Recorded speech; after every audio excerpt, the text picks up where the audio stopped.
Reggie Bush and Peyton Manning, they are everywhere, including in Monument Circle. And John, to the victors goes the spoils. Not the last time we'll see either guy tonight. They'll be in a few commercials as well as the game itself. The new kicker for the New Orleans Saints is Olindo Mare, longtime Dolphin kicker. And Miami decided to go in another direction, traded him to the Saints. T.J. Rushing, who is a defensive back, played his college football at Stanford, to run the kickback. So the 2007 season getting underway, a Thursday night game, a full complement of games on Sunday. Cincinnati-Baltimore on Monday. Sean Payton, in his second season, came over after he was the passing game coordinator with the Dallas Cowboys. Tony Dungy, now in his sixth season with the Colts after 6 years at Tampa Bay. And Tony has been to the playoffs in each of the last 8 seasons. The 2007 campaign is underway with a deflected kick that's fielded at about the 10-yard line by Luke Lawton, the backup running back to Joseph Adai, and the Indianapolis offense coming out onto the field. Play a no-huddle offense. They start from the 32-yard line. No huddle doesn't mean necessarily hurry up. Peyton Manning oftentimes takes a lot of time at the line of scrimmage, and they start with play action here. And the line does its job, and the pass underneath is incomplete. Good coverage right there as he tried to hit Joseph Adai, and Adai is still down. And this is huge because the Indianapolis Colts have really no quality backup for him. Dominique Rhodes left and went to Oakland, and then Dede Dorsey was a veteran who they cut last week, and the only other guys behind him right now are Kenton Keith and Luke Lawton, neither of whom has carried the ball in an NFL game. What a start to the season, John. You know, that was the thing that I was talking about before the game, that this is a very dangerous thing just going into the season with only 3 running backs, and as you say, 2 of them haven't had an NFL carry. I would expect we'd see Kenton Keith, and here he is. He's number 36 here. Now, he played in Canada. He played in Saskatchewan, so he does have a little pro experience. But I'll tell you, with this offense and the way they play, and we're talking about no huddle, calling the plays on the line of scrimmage, all these things, this guy is not ready to play in this game. And that sums it up. Adai, a rookie last year, 226 rush attempts. Keith, as John said, from Canada. Lawton had a cup of coffee with the Jets, but did not rush the ball once. And, I mean, apart from Peyton Manning going down on the first play of the game, this is about the scariest scenario for this crowd. But Adai now gets up. Manning checks him out. And the way he looks right there, we should see him back in the game fairly soon. Yeah, and he's very important to Peyton Manning because he's his check down guy. You know, Peyton Manning can look deep for his wide receivers or Dallas Clark. Then if he doesn't have anything, if the coverage goes off, he comes back to Joseph Adai, and he's become very, very big in that area. So Kenton Keith, who figured to spend just about the whole night on the bench, is in on the second play of the game. And on 2nd and 10, they run the stretch play with him to the outside, and his initial NFL carry is pretty good, about 8 yards, and he followed the new rookie left tackle Tony Hugo, and that's a huge story in itself with the retirement of Tarek Glenn, the left tackle. You know, and this is what they call the stretch play. They're going to run. You take the back, and he runs right to the outside of the numbers. The quarterback has to get out there, get the ball to him. He does, and he does very well. Now, you talk about the block. There's Tony Hugo. He's leading number 67 there. Officially a 7-yard gain on Keith's first run.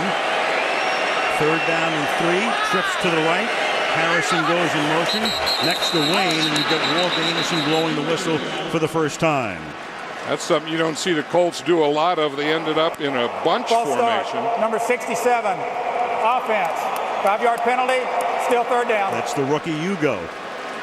And he has a tough job out there because he's playing against a Pro Bowler in Will Smith. And you know, you have to get up there. You don't have a chance to huddle.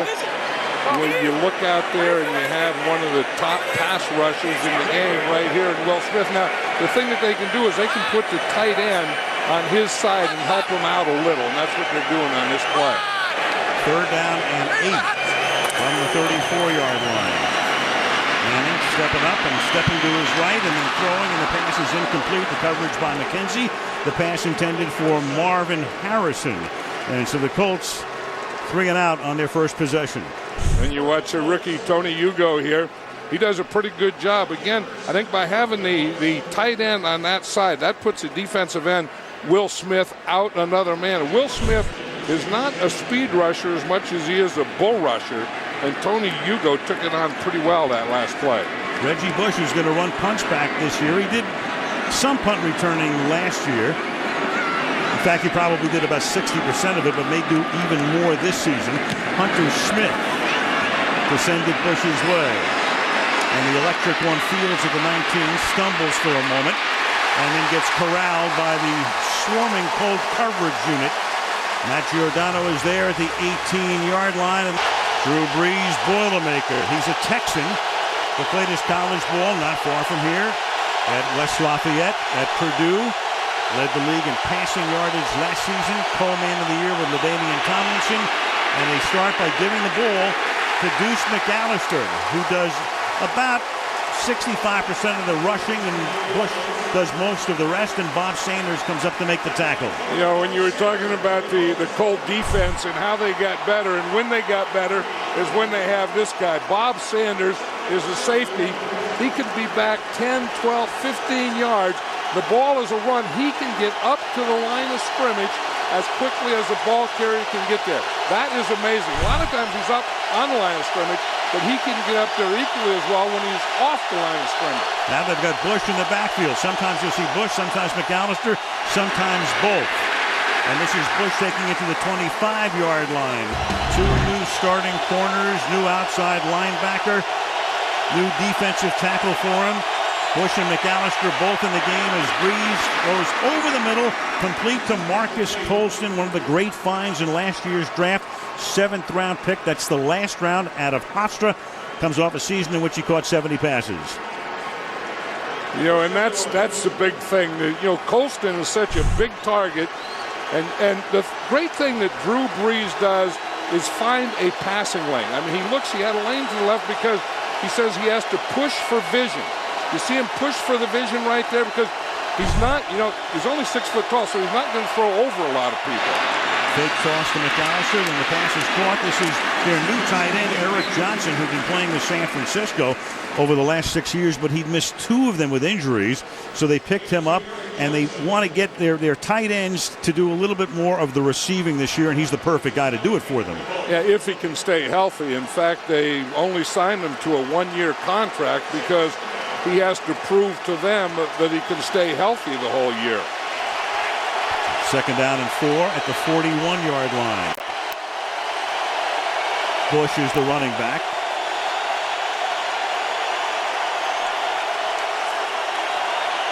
That was Henderson in motion. They set up a screen. This is Reggie Bush, who won the Heisman at USC 2 years ago. And Reggie was seeking the first down. Then Kelvin Hayden came up, and he was able to knock him back to the 44-yard line. Let's get the update on Joseph Adai from Andrea Kramer. Andrea. Well, hey, Al, I'm actually standing behind Joseph Adai, who's sitting on the bench. He's not getting any kind of treatment. The doctors were touching his ribs and back area on the left side, just examining him. The Colts are giving us no information, but he was smiling and laughing as he was sitting with Pitt and Keith, but no update for now. Took that shot from Mike McKenzie on the very first play from scrimmage in the game. It's 3rd down and 1. That's Bush split to the left. He goes in motion. McAllister is the running back. They're going to give it to Bush on the end around. They used this with great effectiveness last year, and he is into Indianapolis territory, and it's one of the things, whistle sounds before he lost the ball, John, that they can do. They can use Reggie in so many different ways, and when they put him in the same backfield or in the same offensive unit with McAllister, Peyton can do a million things with these guys. Right, and then, how do you play that backside? See, when he comes back like this, that end has to hold. If he doesn't hold, if he starts to pursue, then they just hand the ball to Reggie Bush. And then if he wants to hang out there, then they can run the ball inside. It was a good block by Marcus Colston. Wide receivers today in the NFL have to block. That was a 9-yard gain. Now Deuce McAllister picks up about 2.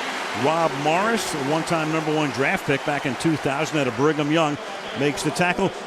Morris earned a starting job back last year, John, after he'd started for a few years. But for Indianapolis, it's pretty much the same offense outside of the left tackle, but the defense has undergone a pretty good transformation.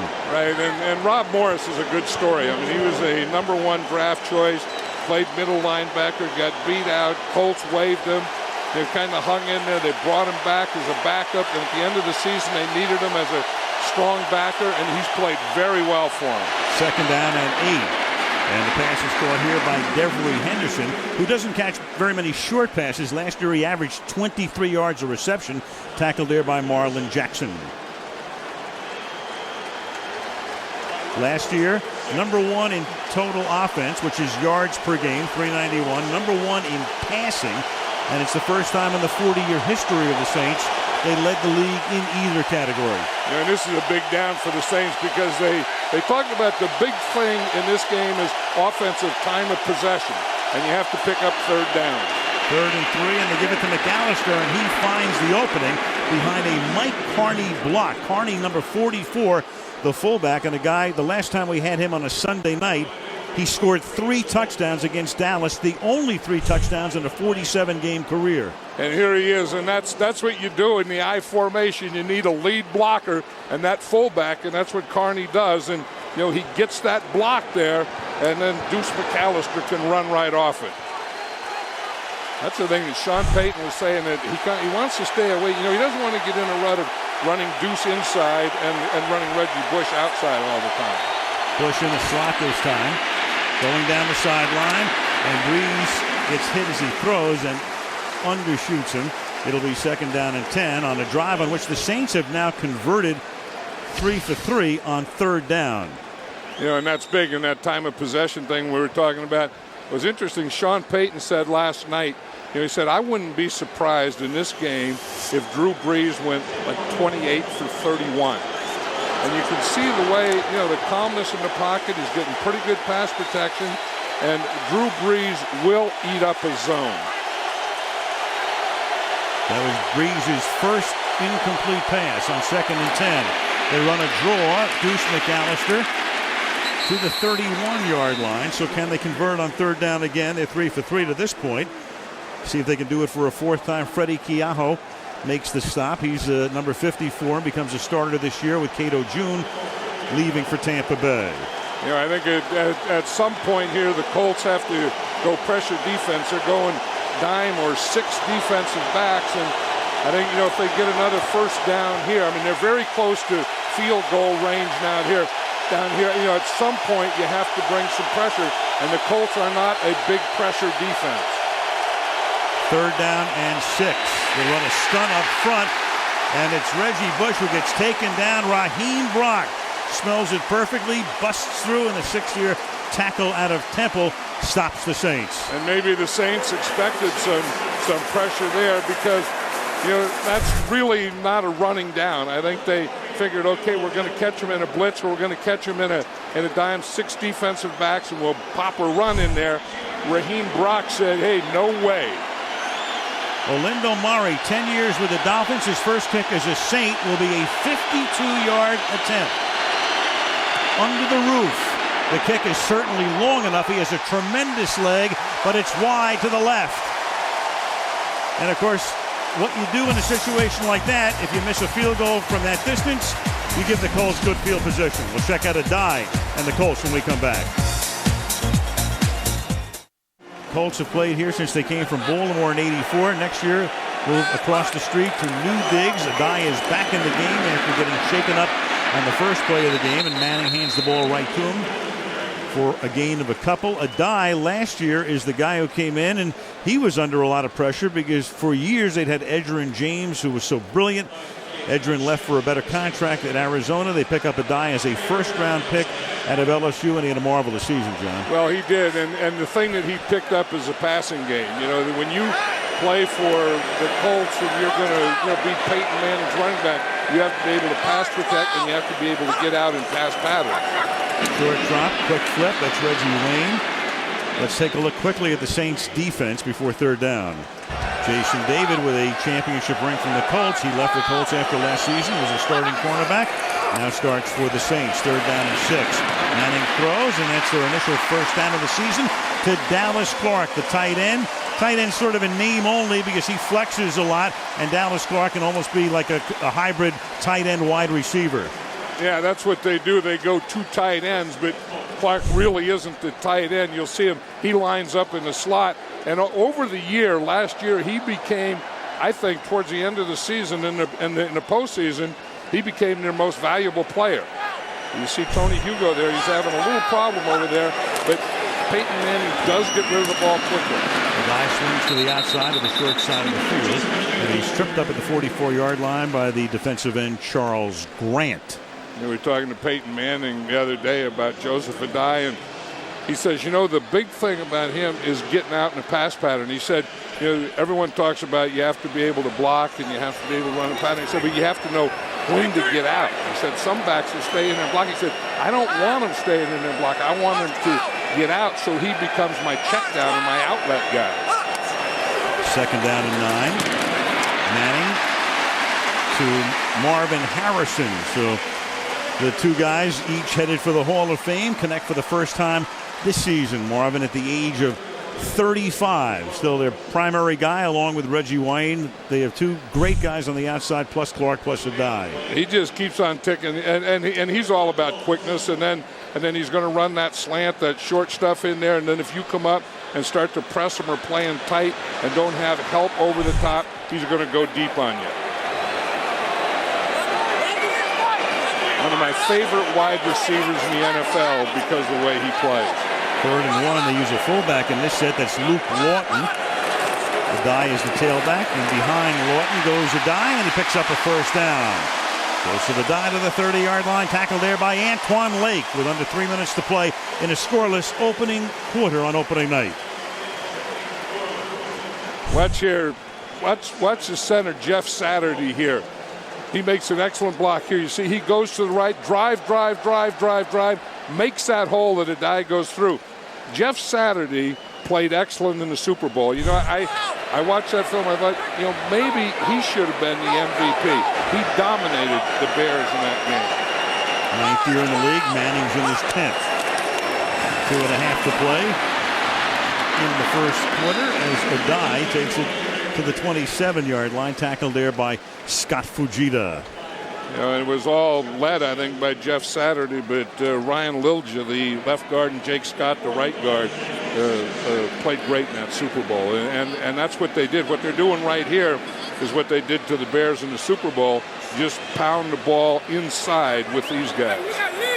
He is the center from Central Casting, isn't he? Yep. He and Hank Fraley. They are centers. Jeff Saturday looks like he's gotten shorter and stockier. Looks like he's had so many hits in there that they knocked a little height off. Probably has. 2nd down and 6.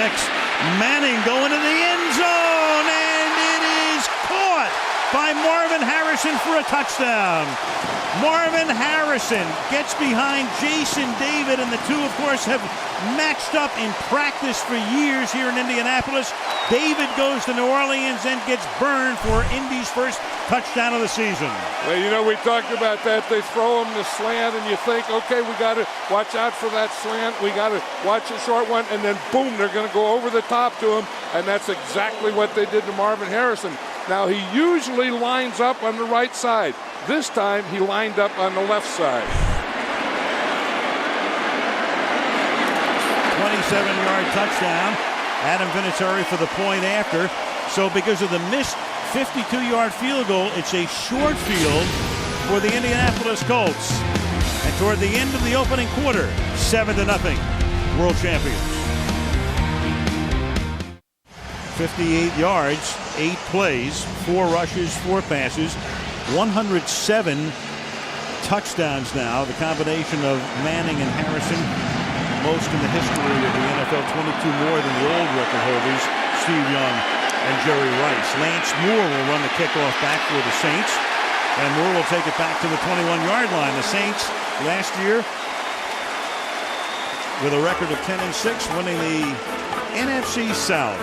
Best year in the franchise's history. They take over here. 1.5 minutes to play in the period. Colts on top 7-0 after the Marvin Harrison touchdown reception. And now from the 21-yard line, the Saints, who had 3 first downs on their opening drive, then got stopped. Murray missed a 52-yard field goal. This is their second drive. Reggie Bush will start as the running back in this set. Play fake to him, and Breeze throws, and the pass is incomplete, intended for Devery Henderson. And John, go back to the last series. Breeze had to change his contact lens because Dwight Freeney got inside his helmet. That's it. He gets his left hand in there on Drew Brees' left eye and knocks the contact right out. Now that's something. Referees right back there, and you'd think that he would have seen that. I mean, that's a blow to the head and a face mask, and there was a number of things they could have called on Freeney on that one. Second down and 10. McAllister is the running back. Off the play fake. And to the tight end. This is Johnson, and he really gets popped. Eric Johnson makes his second catch. And you had Antoine Bethea, second-year safety out of Howard, who came in to give him a shot at the end. And watch Freddie Keaho come in there, the new starter. He's a second-year guy, but he gets all over the place, and he's going to come and he's going to be right there. He got in there about third or fourth, but he brought a pretty good load when he came, 54. Third down and 3. Breeze out of the shotgun. He loves to work out of the gun. And the pass is batted back into his hands. It's batted back, so it was a live ball, but he cannot pick up the first down. Raheem Brock got his hands on it. Brock made a big defensive play on the last series on a running play, and this time bats it right back to Breeze, and it's 4th down. Right on that third down run, and here he comes. It was a stunt. It was a twist stunt. Brock is a tackle. He started inside, went outside, and when he saw Breeze turn that way, he just put his hand up. Steve Weatherford is the kicker. Good high angled kick that is fielded at the 18, and TJ Rushing has nowhere to go but out of bounds. Back comes the Indy offense. 24 seconds to play in the quarter. 7-0 Colts. You've seen the C on Peyton Manning's jersey. Breeze has one as well. New thing in the league this year. The captains of the teams, the permanent captains, can wear. It's up to the team itself, but they can wear that C logo. And of course, Manning has one in his 10th year here, and he starts this drive by handing the ball to Joseph Adai. And Adai, who gave the crowd a very, very anxious moment early on when he was hurt on the first play of the game. None the worse for wear. Up to the 25-yard line, and the Colts will let the clock tick down, and that will take us to the second quarter. Drew Brees on the bench. Indianapolis leads 7-0 after the first 15 minutes of the 2007 NFL season. This kickoff special resumes after these messages. Back in Indianapolis, Al Michaels, John Madden, Andrew Kramer. We start the second quarter with a look. Upper left is Tom Moore, the offensive coordinator.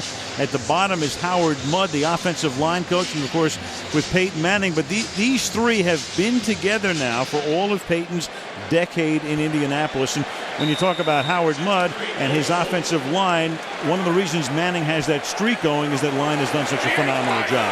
Right, and Peyton Manning was saying the other day, he said, you would think you'd worry about having a rookie left tackle. He said, but Howard Mudd there, I know that I will get protected. Here's a dive. On a second and short, up to the 34-yard line. Peyton Manning, when you look at the fewest sacks per dropback in the history of the league, Dan Marino rarely got sacked. Doug Williams, 1 for every 31. And then Peyton Manning, once every 30 dropbacks in his career. And that's about once per game. You throw around 30 passes a game.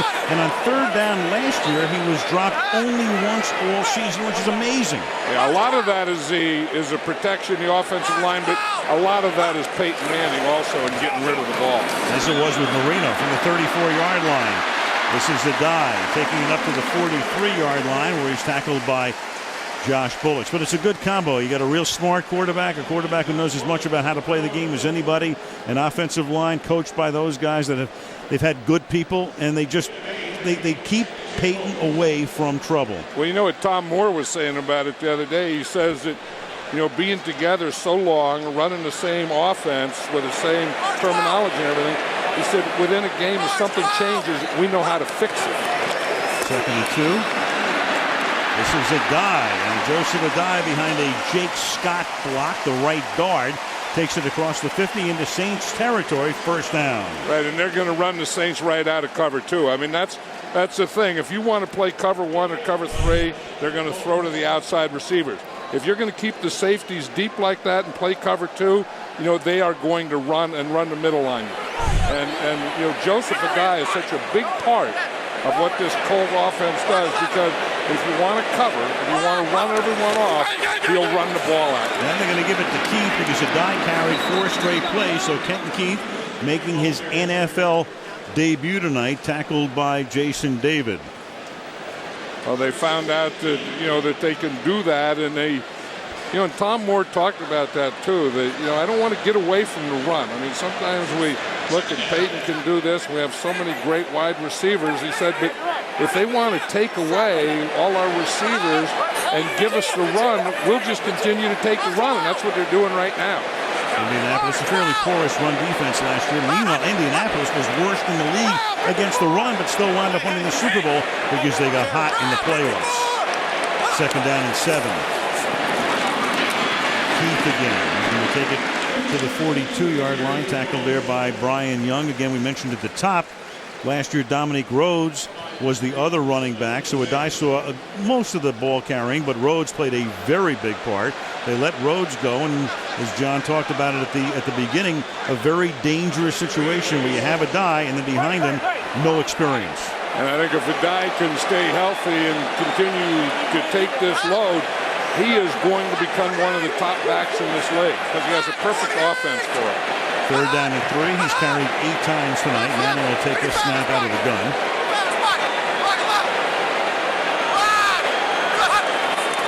And the play clock down to 2. Peyton throwing to his left. That's caught and then dropped, and then it's picked up by Jason David, who takes it away from Reggie Wayne. And Jason David, who got burned on the Marvin Harrison touchdown, will run that in for a touchdown, assuming it holds up. There was no whistle. Wayne made the catch, lost it, no down by contact, and so what a night already for Jason David as he comes back to Indianapolis. Right, and that's what you have to do as a corner. You have to have a short memory.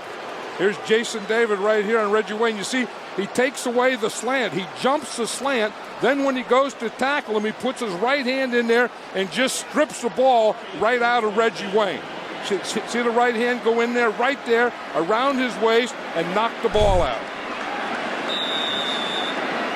Well, sometimes receivers just catch the ball and go down now, and that's the reason, because the defensive players are getting so good at stripping.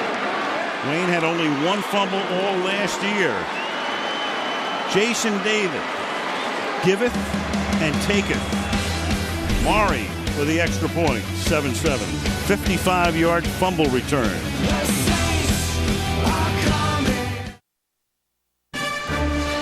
Sunday Night Football begins in 3 nights. We go to Texas after this one. The Giants against the Cowboys from Irving, Texas.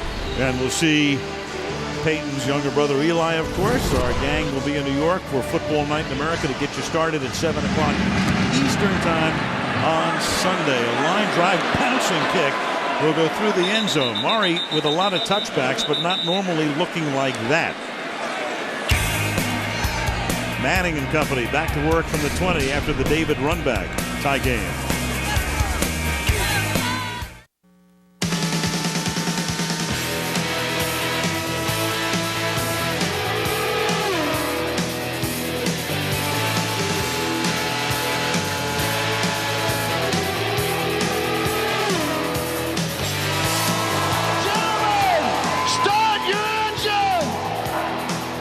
Well, John has to take the bus to Dallas, and so Willie, don't call me Cale Yarborough, took it out to the Indy Motor Speedway the other day just to warm it up a little bit. Right, and that's what they wear when I sleep tonight. And the pass is incomplete with David covering Wayne again, so they go right back to Reggie Wayne. So he wears the helmet, but he doesn't wear a seatbelt. Willie, you better wear your seatbelt. from now always on. him for that. Yeah.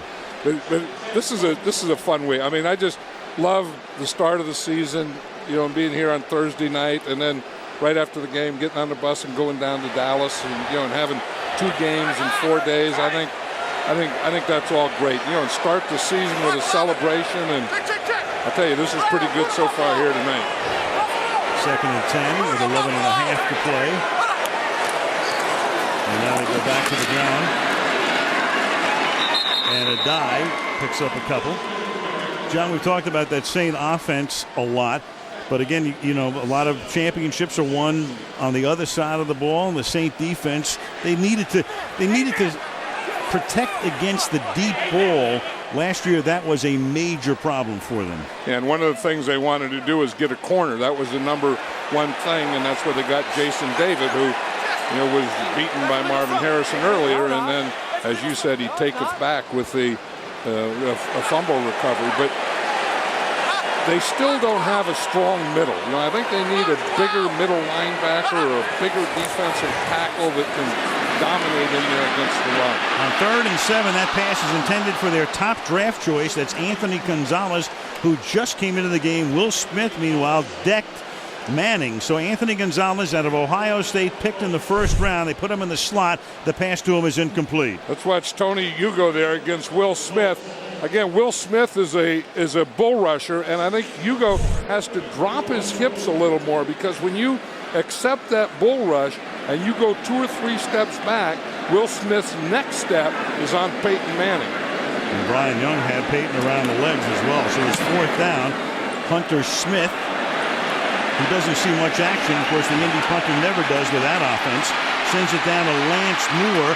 Moore, not Bush, returning this punt. And a good run back down the sideline he goes, and he's forced out near the 50-yard line by Rob Morris.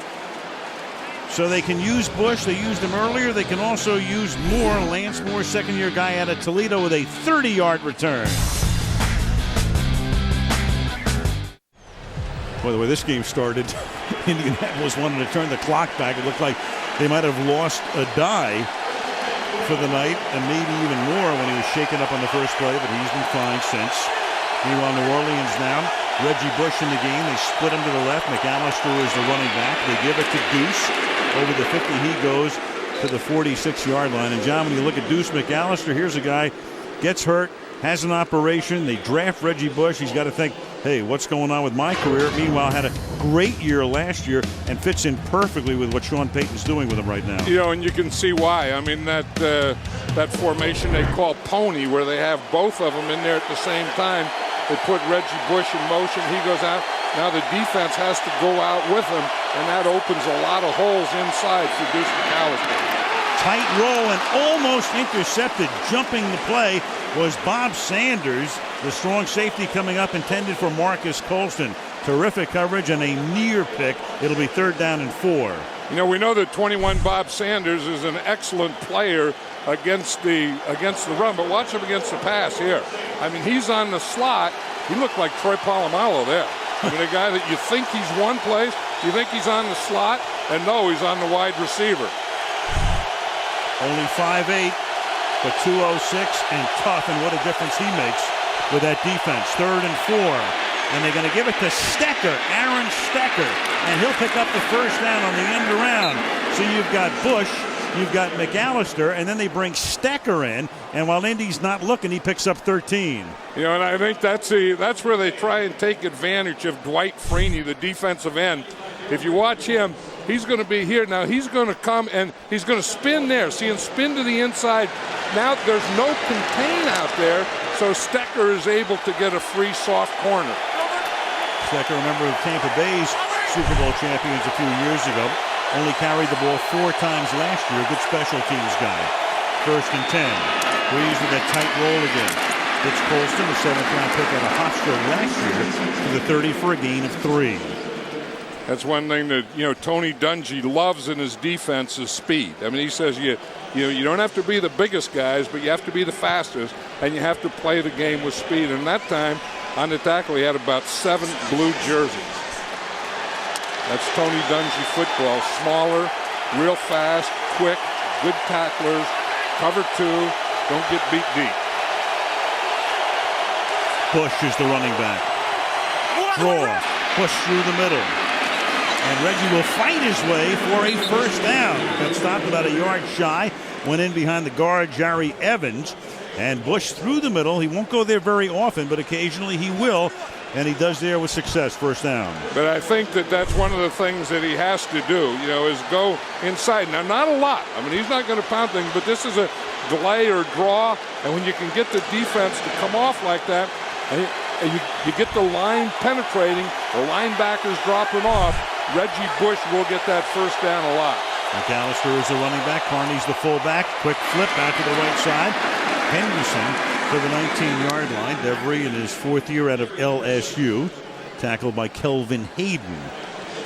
It's interesting. One of the things that the Saints talked about is they needed a tight end, and they went out and got Eric Johnson, and we talked about him earlier. But this is the area where they talk about using him. That we want a tight end. We want Eric Johnson for this red zone. The Saints are in the red zone now.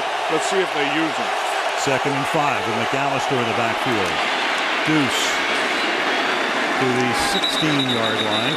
And that will set up a 3rd down and 3 as the clock ticks down to 7 minutes remaining in a quickly paced opening half, 7-7.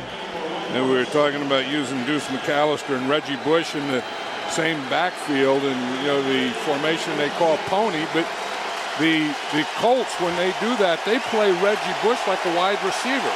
So they go nickel or 5 defensive backs against it. They've got Bush and Stecker in the game. Stecker on a wing to the left. Breeze moving Bush offset to the right. And on 3rd and 3, Breeze will sling it to Bush, and Reggie took his eye off it at the last instant and dropped it. Reggie Bush ready to turn upfield to pick up what he hoped would be the first down, and can't. It'll be 4th down, and Murray will try to give them the lead. Didn't that play look like a mistake from the start, though? Yeah. I mean, they didn't get in the right formation. They looked like they didn't have the right play. Then, as you said, Reggie Bush, didn't look that ball into his hand because he was trying to get his body turned, to get that first down. He just left his hands behind him. 34-yard attempt. Murray missed earlier from 52. The longtime Dolphin in his first season as a Saint, and that kick is good. And the Saints have their first lead of the season. 10-7 New Orleans. 6:26 to the half. John will be making that trip tonight. Yeah, in a few hours. I mean, I act like I know how we go. Once we're gone 2 hours, I'm in bed asleep and I have no idea where we are. It was a good guess, though. You will go close to Memphis as that kick is taken 9 yards deep in the end zone by T.J. Rushing.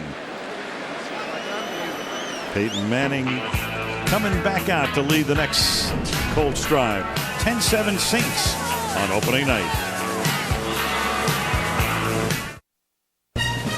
Tony Dungy had been the coach of this team for 5 years. At the end of last season, that's the first time he'd gotten that Gatorade shower. That's about as sweet a moment as any coach can ever enjoy. John Madden knows what that feels like as they win Super Bowl 41, and there he is. Also, the author of the #1 bestseller on the New York Times nonfiction list this week, his new book, Quiet Strength. And that really sums up Tony Dungy, Quiet Strength. That's who he is and what he is, and it's just a coach being himself. 4-yard gain for a die. Let's go to Andrea. Well, Tony Dungy understands that his winning the Super Bowl transcends sports. But he told me that the seminal moment when he realized that was when his daughter Tiara, who just graduated Spelman College, told her that her professors at school said that they had witnessed many historical events. Martin Luther King being put in jail, African Americans gaining voting rights, and they equated Tony Dungy winning the Super Bowl with those monumental events. For Tony Dungy, it was a culmination as Reggie Wayne makes the catch and takes it first down.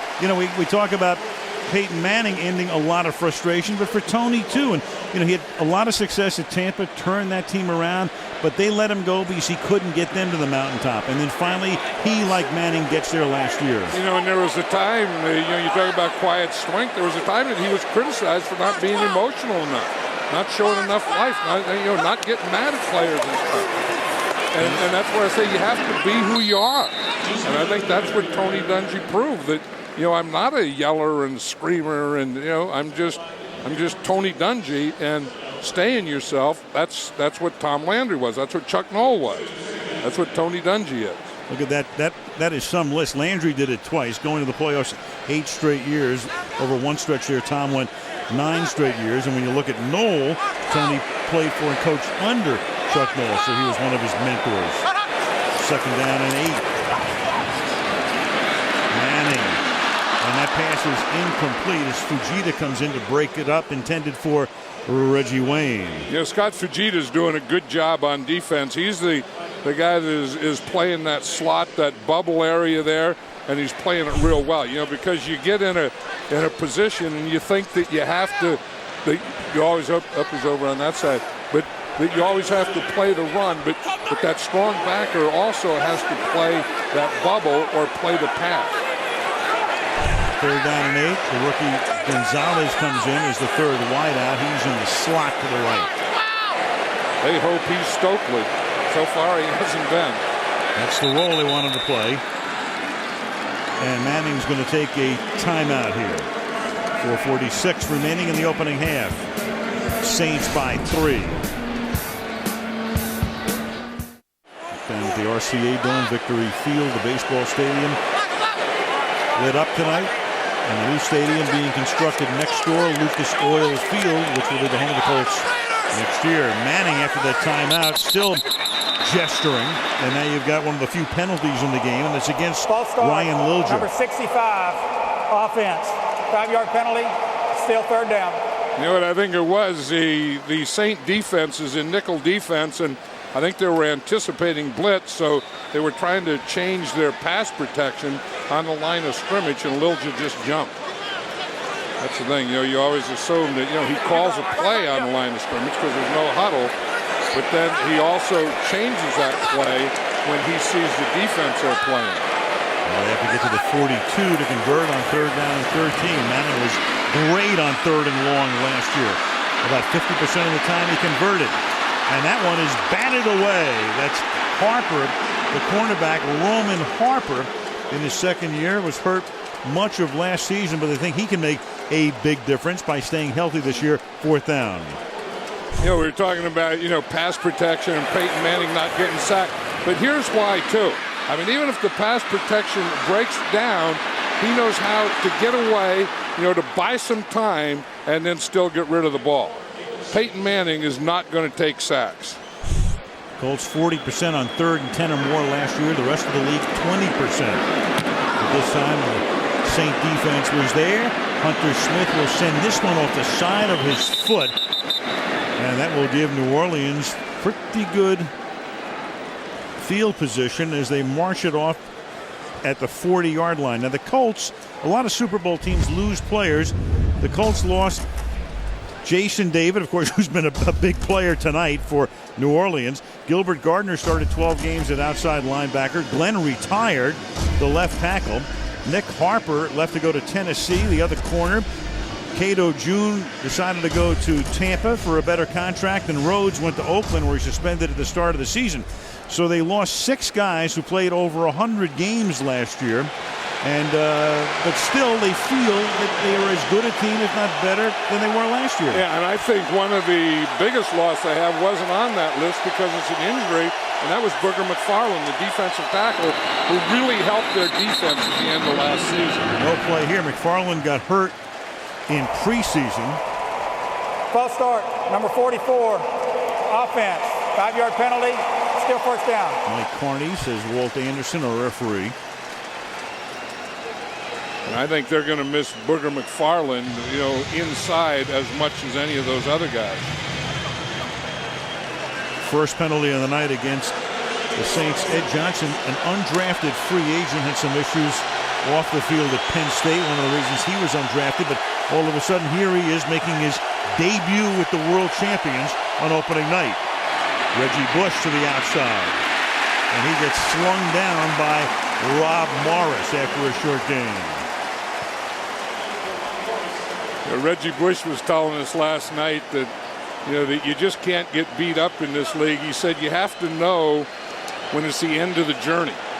Instead of fighting for yards and doing all those things, that's when those strips come in. I mean, you just get as far as you can and go down. Now, that's nouveau football, and I am starting to understand it, and I'm starting to agree with it also. He said he'll be a lot more patient this year as the fake is to McAllister. Reeves has a lot of time and then checks it down to the tight end, and that's Johnson who loses the ball. And 3 Colts are there, but somehow the Saints are able to retain possession. Johnson lost it, and it looked like he had lost it to the Colts, but somehow is able to regather it. Recovers his own fumble, and they keep it alive. Right, and that's the exact thing I was talking about. If you keep fighting for yards, and that's the way we used to teach, stand up, keep going, then what you're doing, you're inviting more defenders in there to come in and strip the ball. So maybe there is something to get the ball, get a first down, and get down. And it looked like Bethea was going to pick it up. There he came, and Bethea couldn't get it before Johnson got it back. 3rd down and 5 from the 45. Swing it out to Bush and Reggie. And what a defensive play by Keaho. Keaho fighting off the blocker. Reggie Bush trying to figure out which way to cut off the block, and Keaho said, Yeah, Keaho just stuffed the blocker. That's the way to play it. You can play and accept the block, or you can take the blocker and push him right into the runner. And that's what Freddie Keaho did. I really like him. I mean, he's a second-year guy. He was a good special teams player, but he attacks the line of scrimmage. He's the guy replacing Cato Jr. Fair catch is called for at the 15-yard line by T.J. Rushing. With 2 minutes and 24 seconds remaining in the opening half. A game that figured to be very high scoring, and still might be. I mean, we still have a lot of time to go. But it's 10-7. But that's the other thing that, Tony Dungy does. He's not afraid to play young guys, and he says that it not only, energizes the young guys, but it energizes his whole team, and it energizes him and his coaching staff. Well, one of the amazing things is you think about youth, and again, the numbers can be a little skewed because it's all 53. The Colts are the 2nd youngest team in the National Football League. They were the youngest until Green Bay made a move yesterday or the day before, and Green Bay became, by like 2 days the youngest. Yeah, but they know to keep those core guys. Keep that quarterback, keep those wide receivers, keep that offensive line, and then you can have a lot of young guys around them. Josh Bullocks tackles a die. It's okay to have young guys as long as you have a few old guys with names like Manning, Harrison, right, Wayne. And Tony was saying last night where the youth is going to catch up with him early in the season as special teams. 2 minutes to the half.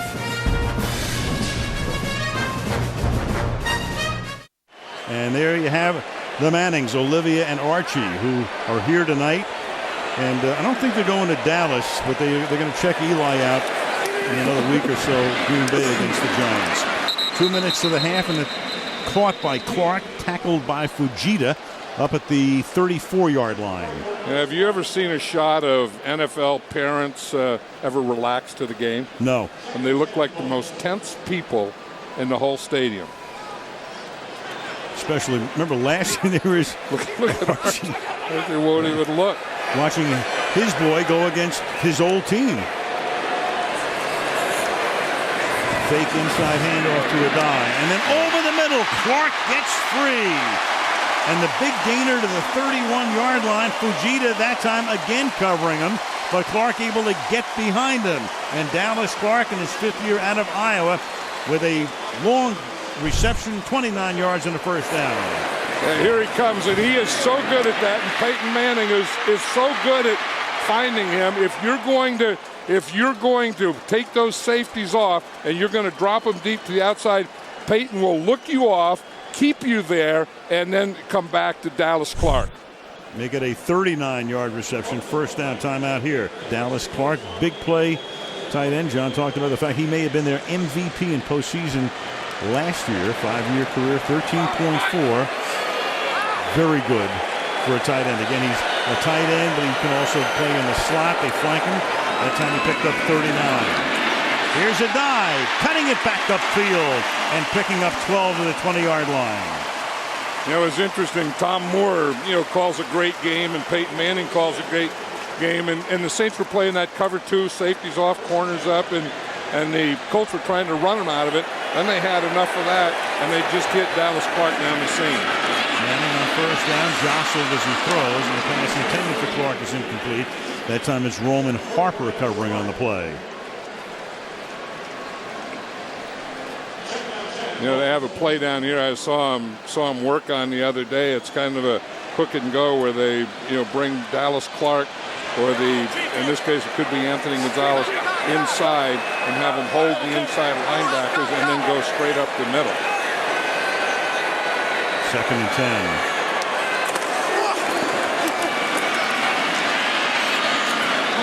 To the 16 goes Adai. 2 timeouts remaining for Indianapolis, which for them is a ton of time under the circumstances. And on a best case basis, Manning would like to take him into the end zone and leave as little time as possible on the clock. That time the Saints called a timeout on 3rd and 5.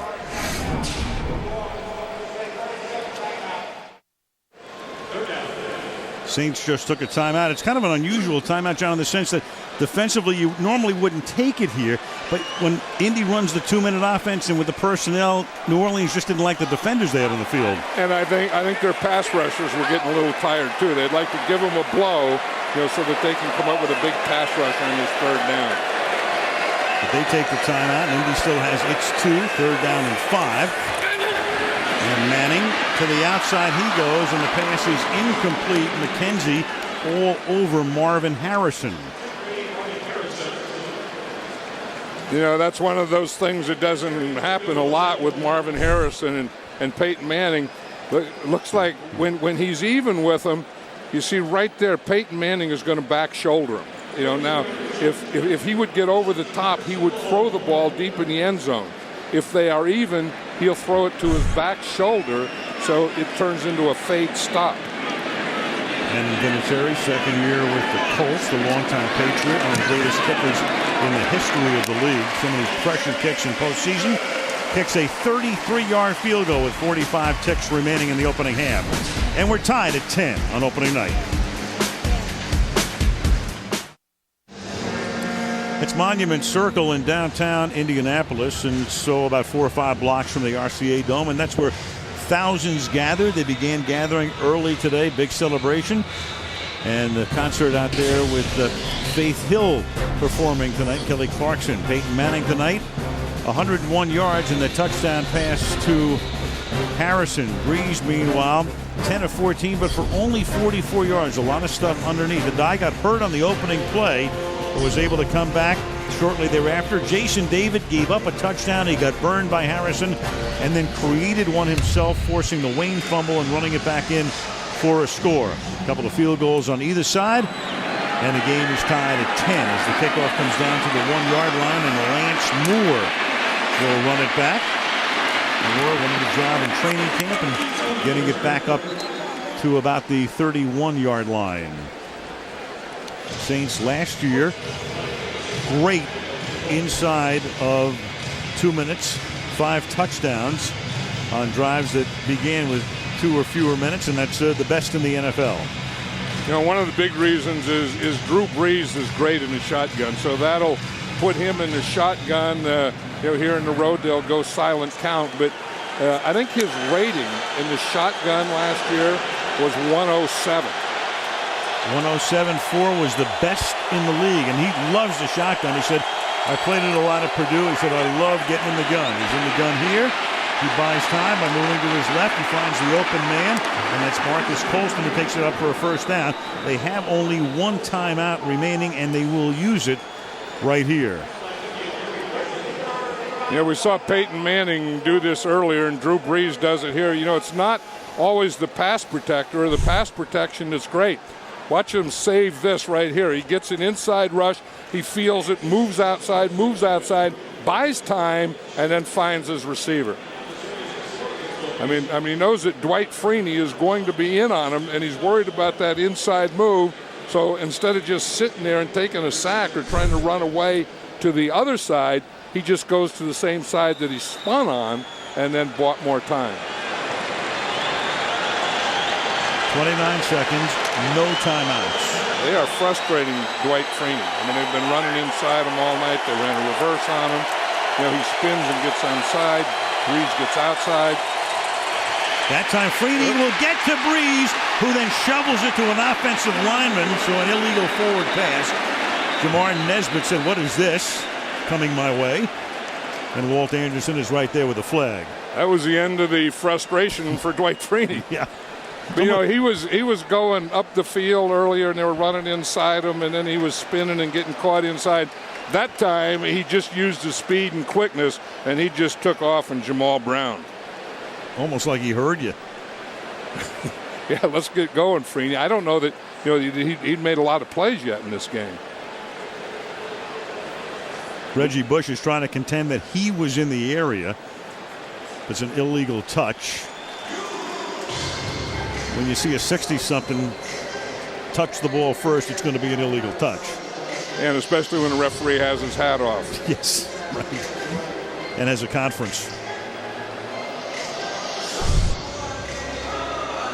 What's Dwight Freeney there? I mean, he just starts with a bull rush. You know, he said had enough spinner and then just used his speed on the outside to get to Drew Brees. Anderson just wanted to know if Indy wanted to accept the play or the penalty. Well, when does he put his hat back on? Oh, there it is. You got to get this stuff straightened out. Illegal touching of the pass, number 67, offense. That's a 5-yard penalty. Be first down.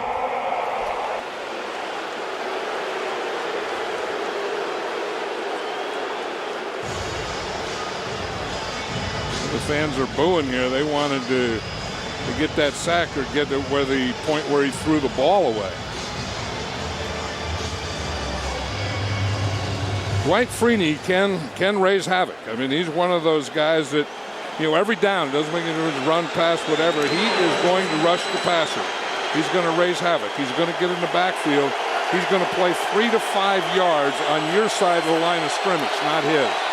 They're going to give it to Reggie Bush through the middle, and he'll get to the 42-yard line with no timeout. So, in effect, instead of slinging one downfield and trying to get out of bounds and setting up a field goal attempt, New Orleans will be content to go into the locker room with a game tied at the half, and that's what will happen. So, all things considered, a fairly low-scoring first half between these two potent offenses. Game tied 10-10, so the halftime show coming up next after these messages from your local NBC station. You know, we're the guys who set the tempo for the rest of the league. You're starting a brand new season. Everybody in the nation is looking to see how good the Saints and how good the Colts are going to be. We all strive to be world champions, and to get to where we want to go, we got to go through Indianapolis. These NFL games are long games. They're not won in the first or second quarter. The key to winning the second half is being able to make the adjustments at halftime that are going to carry you through. Who's the most conditioned and can be durable over the course of a four-quarter game? And I like our chances.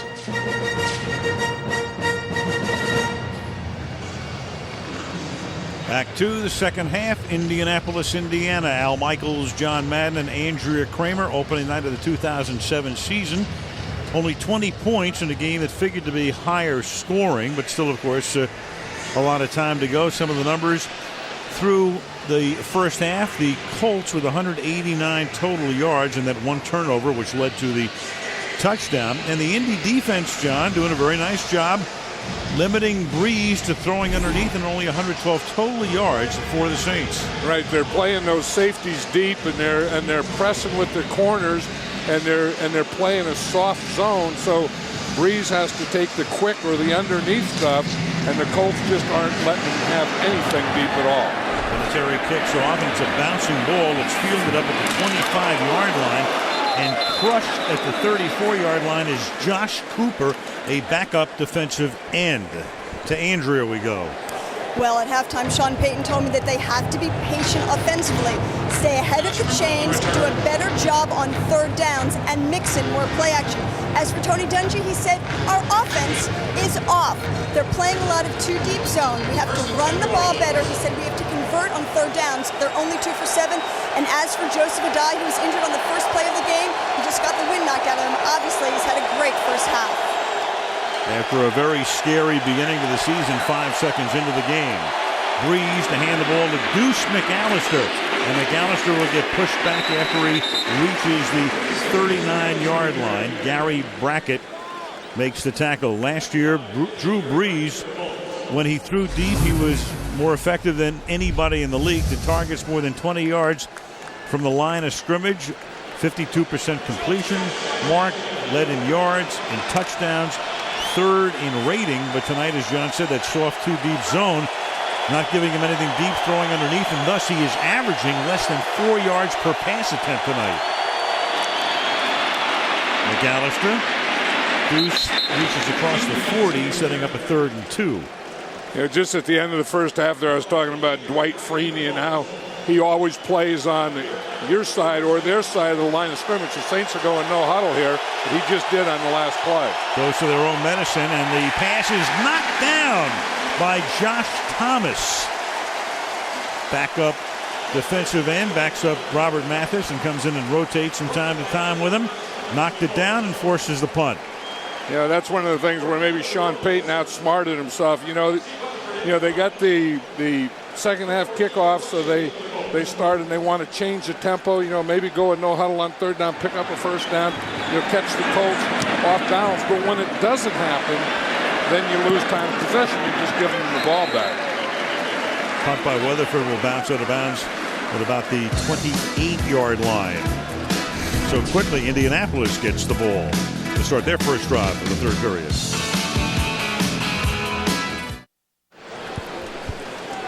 A lot of great moments in this man's life, especially last year, but a lot of them have come off the field, and one of the special ones took place yesterday here in Indianapolis for Peyton Manning. Children's Hospital in St. Vincent that bears my name will be a place where families and children, if they get into a situation where they need the best care, that they'll come to this hospital and feel as positive about the experience. The kind of work that the staff and the doctors can do. Just to be a part of that in a small way is special to me, and I'm just excited what we can do together to helping as many kids as possible. Well, you talk about giving back. How about having a hospital named for you? The Peyton Manning Children's Hospital at St. Vincent's. We always hear so much what's wrong with sports and what's wrong with pro athletes. Well, this and Peyton Manning is what's right about it. On 1st down, the ball is given to Joseph Adai up to the 30-yard line. And then things like that, of course, a breath of fresh air for the commissioner of the National Football League. And there is Roger Goodell taking in the opener, beginning his 2nd season at the helm on Park Avenue. And, of course, he had his plate full in the offseason. And as you look at the Manning family, there's nobody happier to see the games begin than the commish. I think he's doing a fine job with everything. He seems to be in control. He's a commissioner, he's ahead of it, and he's in control of it. Very much so. Adai on a middle screen. Picking and threading, and that should be enough for a 1st down with a flag at the end of the play. Fujita in on the tackle. Walt Anderson is the ref. We're talking about how the Colts aren't giving the Saints anything deep, and the Saints are kind of playing the same defense. They're not giving the Colts anything deep after that one to Marvin Harrison. They're playing, a deep shell themselves, and so that's making the Colts go to the run them out of cover 2, as Tony Dungy said at halftime, and run screen passes and these types of things. There is no foul for an illegal block in the back. The offensive player did not lose contact with the defender.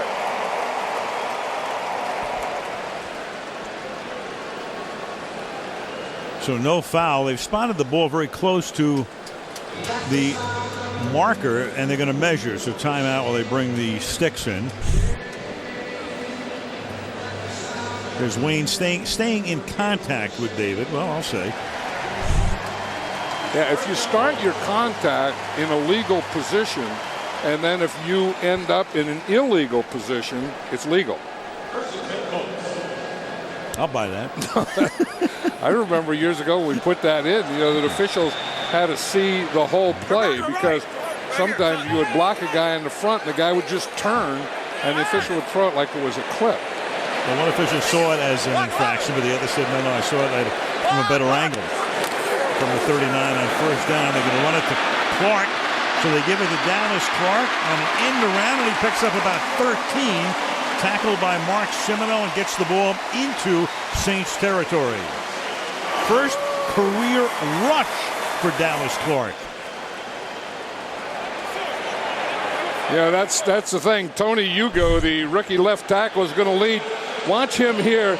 He's number 67. He gets a spinner himself, and then that gets him out in front. He gets that block right up there, and that gives Dallas Clark about 5 more yards.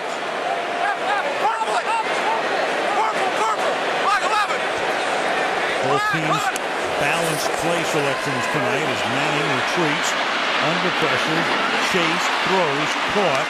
It's a guy coming back to make the catch, and he's taken down by Grant at the 44-yard line. Dallas Clark, we talk about him as a tight end, but in name only because he's lining up all over the field. Well, and that's big. We see him here lined up, split to the right, and that's the one that they threw the touchdown to Marvin Harrison. Here's where he plays most of the time, in the slot, but we also see him at tight end. So that's where he's so valuable. You know, if you need a slot guy, he plays there. If you need a wide receiver, that's where he is right now. Or if you need a tight end, he also plays in that location. 2nd and 8, stretch play to a dive on the short side of the field. He gets bunched up, led by Charles Grant, a 6th-year defensive end. And that's really one of the strengths of that defense, those defensive ends, Grant and Smith. And we talked about Marvin Harrison always being on the right side. This time, Dallas Clark is up there on top, and you see why. Because they're going to run the stretch play to that side, and they want a blocker to lead out there, and he does that. And they put Marvin Harrison over here on the left side, away from the run blocking. 3rd down and 7. The rookie Gonzalez comes into the game. He's in the slot to the left. This is where a rookie's head spins when he gets the play, and then they change the play. Manning looked that way, then goes the other way and lays it into the arms of Harrison. It'll be 1st down and goal.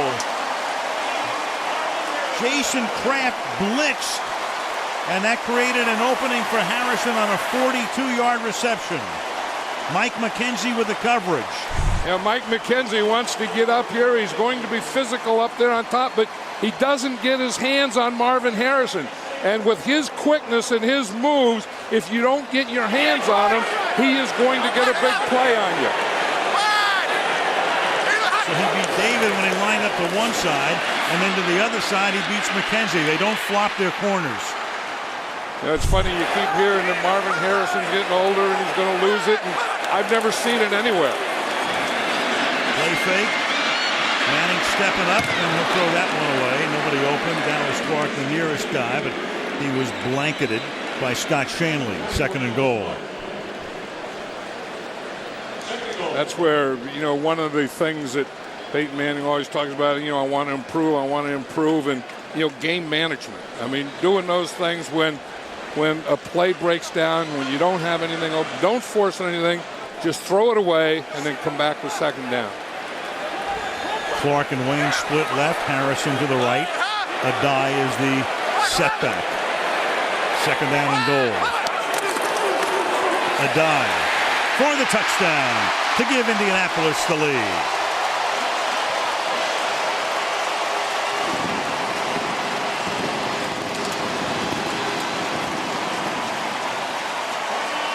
The Saints went 3 and out to open the half. Manning takes over and leads them on a 71-yard drive. Well, that's Ryan Deem. He's number 71, the right tackle. That's where he's going to get that block right there, and he gets into his guy, he gets into him, and then he gets him turned. Charles Grant is trying to play him square, and Deem doesn't let him play him square. He gets position on him, and that's what forms the hole. Adam Vinatieri, and that was a bobbled snap, and a nice job done by Hunter Smith to get it down for Vinatieri, who has never missed a kick of any sort in this building. Adai to the end zone, and Indy to the lead, 17-10. Sandwich. Well, that's a chicken fried, isn't it? It's something fried. Oh, yeah. I mean, chicken fried isn't chicken. You know, they just beat the meat to death like that and then throw it in a fryer. It's a lot of fat grams, whatever it is.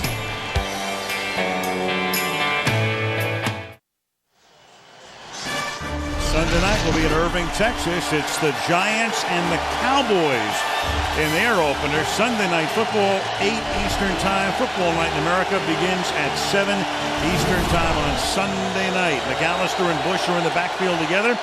Breeze on first down, and Breeze going long, and it's a wobbly pass that's deflected and almost intercepted by Bethea. Dante Hughes, a rookie out of the University of California, playing as their nickel back here, was able to tip it, and then Bethea appeared to have it for a moment and couldn't hold on. Breeze got lucky. Yeah, we're talking about Breeze not getting deep plays, and again, the Colts aren't giving them to him. I mean, watch how deep those safeties are. I mean, you are not in any way going to get behind them, and when you start to force it and try and force that, bad things are going to happen to you. Now Bush, and he can't get out of the backfield. So that Indy defense picking up where they left off in postseason. They were shredded last year at the end of the regular season. Team staggered home with a 3-4 record, but then looked good against Kansas City, very good against Baltimore. Stiffened when they had to against New England after giving up an 18-point lead, and played well enough, obviously, against Chicago and Miami. Right, and I don't know that they ever play bad defense when Bob Sanders is in there, but look at this live and just look how deep how deep those safeties were. And there was a lot of crowd noise and a false start before the snap, and that's going to make it 3rd down and 17. False start, number 70, offense. 5-yard penalty, 3rd down. Jamal Brown, the left tackle. I'm just looking at the two safeties, and they were almost to the 45-yard line. So you know you need a big play. You know you want to get deep. You know you got Henderson and you got Colston. You want to get them the ball deep. But this defense is not going to let you. You're going to have to beat them with other things. Bethea and Sanders are fully 20 yards downfield. Plus, it's an inside give out of a shotgun, but short of the first down as the handoff goes to Reggie Bush, and then comes the punting group again. Yeah, and you say, well, when they play that deep, what do they give you? Well, they give you the run. And then when you get those unmanageable or 3rd and real long downs, you can't do anything about it. And you saw the frustration. Drew Brees led the league in passing yardage last season. He has 57 passing yards tonight, and he's averaging about 3.5 yards per attempt. That's the old thing. If you take what they give you and you play the Colts, you're going to average 3 yards. Good deep kick by Weatherford, backing up, rushing to the 18-yard line. So he has a little room to run it back, and then he gets popped up at the 30-yard line by Jay Bellamy. 8 minutes, 5 seconds remaining in the 3rd. Opening night in Indiana. Colts by a touchdown. Now Manning starts from the 31-yard line. Colts by 7. Over the middle. Open there is Ben Utek, the other tight end. And Utek holds on to his helmet and holds on to the football for a first down. You know, that's the other thing Peyton Manning does very, very well is play action pass. And you're going to see that this starts and you go play action here just to hold those linebackers so that your tight end, Ben Utek, can get behind him. You see Semino just took a step and just held there for a bit, and Utek could get behind him. That's all it took. A dime out of the left side. And a dime gets tackled at the 43. Mark Semino and Josh Bullocks. Let's go back to the Harrison plays, John. Yeah, well, look what they did. On the 2 big plays, he caught him in a blitz. Now, they've been playing like soft zones. They've been playing deep. Here they come in a blitz from the right side, and he catches him and hits Marvin Harrison again. Here they're going to come on another blitz. You see the linebacker corner coming from that side. He catches him and hits Marvin Harrison again. You know, anytime you give him anything, he's going to find it. And here's a die, and they give him a lot of room through the middle against that 4-man front. And he picks up a first down at the 29-yard line. Scott Fujita makes the tackle. But Indy rolling again on back-to-back drives. Yeah, it's something to watch. Joseph Adai now that, you know, he's not only the number 1 guy, but he's really the only guy. I mean, it's going to be one of those things that there's not going to be much there to spell you, so you're going to have to be an every down back. And I was talking to Marshall Falk about that before the game. He said Joseph Adai has never been that guy anywhere in college or obviously with the Colts. 100 yards for him tonight on 18 carries after a frightening beginning when he had the wind knocked out of him and went down in a clump. Manning deep to the end zone. Wayne for the touchdown. Reggie Wayne lined up on the left, and that time it was Jason David who got burned by Harrison when Harrison lined up to the left. Touchdown Indianapolis and a 2-touchdown lead. And again, here he is. He's lined up on the left. You see David looking into the backfield. Reggie Wayne just gets the inside on him and runs that post pattern. I mean, he really beat him with his release. And there's a competitor. 69 yards, 4 plays. Vinatieri tacks on point number 24. And so from 10-10 at the half to 24-10 in favor of the Super Bowl champions. 6:11 to play in the third.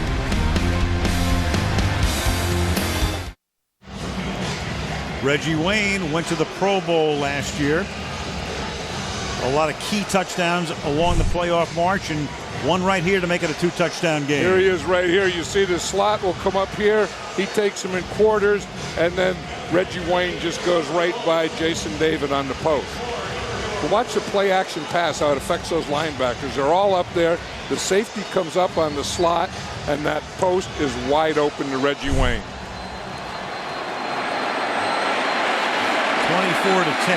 Vinatieri's kick is fielded 2 yards into the end zone. Lance Moore.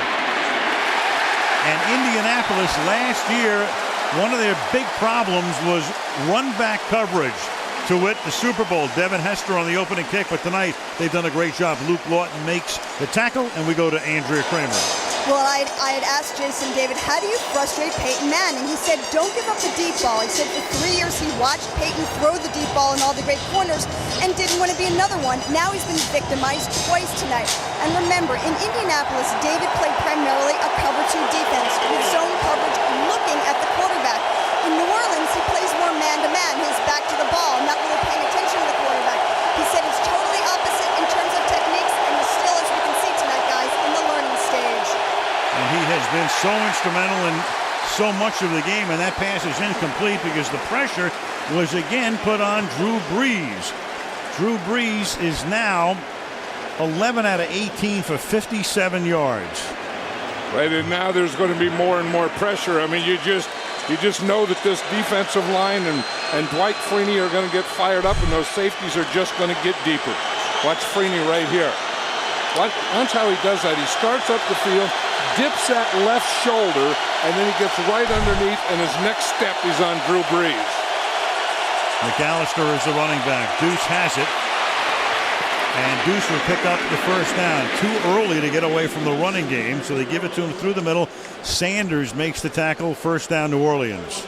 You know, and again, this Colt defense is playing very well tonight, and they feel okay to let you have that. You know, and it's okay. We're going to rush the passer.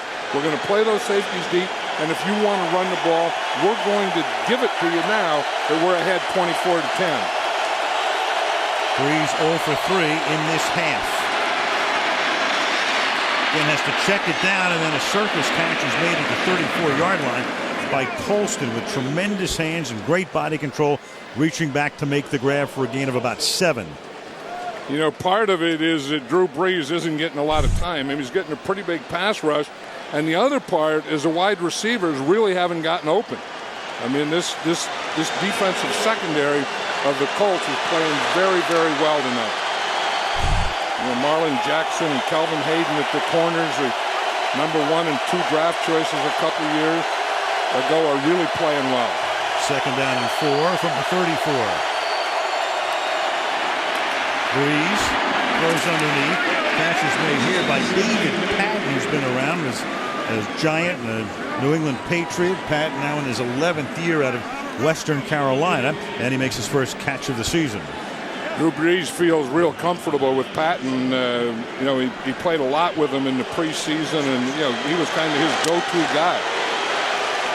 But again, it's that underneath stuff. I mean, you know, pretty soon you hope you catch him in a cover 3, or you catch Bob Sanders up there expecting to run, and can go play action pass and throw a deep one. I think they could on this down.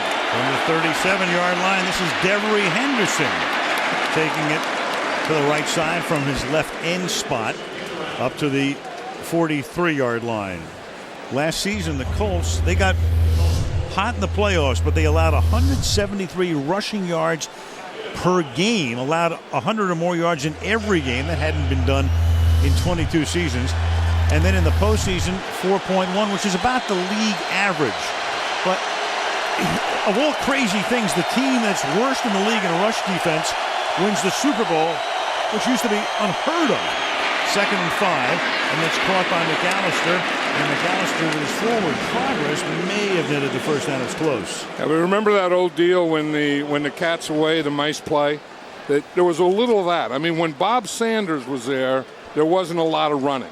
But he was hurt a lot of last year, and it seemed like when he wasn't there, this was a total different defense. And even Tony Dungy was saying he felt that the guys felt that when he wasn't there that they had to do more, and that's what really hurt them. But if they have this guy the whole season, they're going to be a much better defense this year. Walt Anderson wants to bring in the chain gang. Ball at the 47-yard line, going to be very close. Appears to be short and is. So 3rd down and that much coming up. I used to hate it when I was coaching and it would be 4th down and that much, and the referee would show, the whole crowd, how far you have to go, and then you'd put your punter in and all the fans would boo. I would just tell the guy, I know it's 4th down. Don't give me that signal how far it is. I hated that. And normally it's narrower than it really is, too. I know, right? and they always give it, and I mean, this is 3rd down. That's not bad. But when it's 4th down and the referee gives you that whole thing, gives it to the whole stadium, that is a coach killer. What crowd ever called for a punt? 3rd and inches. Bush started left, goes right, and avoids a tackle in the backfield and picks up a first down. That was Gary Brackett, who almost knocked him down behind the line of scrimmage, which would have forced another punt. But Reggie with a slick move and a first down. And he needed a slick move to get a first down there because this Colt defense is really swarming, and they're really good tacklers. I mean, there's always someone there, and if you miss, there's 2, there's 3, there's 4 right there. You're not going to get far when you miss a tackle. Heisman Trophy winner at USC. Now from the 50-yard line, Breeze buys time with a fake, but has to throw short. And a screen set up for McAllister and broken up there by Ed Johnson, the rookie out of Penn State. John, one thing I'm thinking about these teams, you go back maybe 8 or 9 or 10 years, if somebody says New Orleans and Indianapolis, you know what you would have thought of? Number 5 regional on Fox. Right. Going to about 4 markets. Yeah, and that's where this guy, Sean Payton, did such a good job. I mean, his first goal when he went to New Orleans was, he said, change the culture. He has changed the culture. And Manning helping to change the Colt culture as well. As coming up is Rob Morris to take down Deuce McAllister at the 50-yard line. Don't you feel that Rob Morris is really getting more comfortable at that Sam or strong linebacker position? We talked about how he was a middle linebacker, and then he became a strong side linebacker, and how he just felt that instead of taking that block on, he just dives in, takes it inside, and makes the tackle for a loss, and then creates his 3rd and long. A resurgence in his career, one-time number 1 pick. There's a flag. For the moment, it will be a first down. It's Eric Johnson. However, the penalty will go against the Saints. False start, number 78. Offense, 5-yard penalty. It's still 3rd down. John Stinchcomb. It may be the smallest stadium in the league, but it could be the loudest as well, at least tonight. That's the thing about a coach that's calling the plays. You can't argue about what just happened. It's always what you're going to do next. So Sean Payton thought he had a first down, was thinking of a first down play, inside the 40, and he ends up with a 3rd and 15 play he has to call. Under a minute remaining in the 3rd quarter. McAllister and Bush are both in the game, flanking Breeze. And the pass is intercepted at the 42-yard line by Freddie Keaho, who brings it back to the 47 on the turnover. big night for a guy on the spot, replacing Cato June, who had a great year last year. Came up big all season long. He goes to Tampa, and Keaho takes over the starting spot. Yeah, and they were talking about Freddie Keaho. He's this guy right here. And on the cover, too, he has to squeeze and come in here for anything in the middle, and he really squeezes this one. They were worried about, they knew he would play the run well, but watch him squeeze it. Drew Brees starts to go that way. He just goes and comes in and takes the whole thing away. His first career pick, and now Manning will pump fake and go deep down the left side and find Wayne. And Reggie Wayne will set him up deep in Saints territory at the 16-yard line. And nobody goes for the kill better than Peyton Manning. No, they talk about getting him into a rhythm, and once he gets into that rhythm, he is going to get you, and he's in that rhythm right now. But he has a window right there between the corner and the safety, and he throws it in there perfectly. Jason David can't wait to get out of Indianapolis again. End of 3. Indianapolis 24. New Orleans 10. Back we come after this from your NBC station.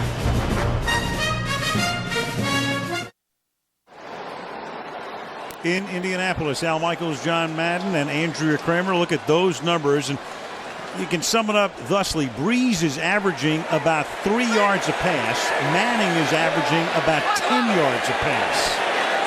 And Peyton has him knocking on the door again from the 16-yard line as Adai gets rolled down by a big number 99 Hollis Thomas. It'll be 2nd down and 9. Adai looks like he's handling this load pretty well. You'd think that you start seeing him get tired or not being, hitting the holes the same way. And there are a lot of backs that get stronger and better as the game goes on. And Joe Adai may be that guy. I hope he is, because as we said earlier, there's no quality backup at the moment for the Colts. Manning has time again, and Reggie Wayne will lay it out but can't make the catch. It'll be 3rd down and 9. Big stop here for the Saints. They're already down by 14. A moral victory to hold them to a field goal here and at least stay in the game. Yeah, but do you feel that the Colts have that rhythm, that Peyton has his rhythm, and that's going to be a tough thing because Peyton Manning is not afraid of 3rd and long. They have their rhythm on offense and they have their rhythm on defense right now. 3rd down and 9. Joseph Adai goes up with him, and Peyton goes up to change the play. Adai goes up with him. Snap it with 2 on the play clock.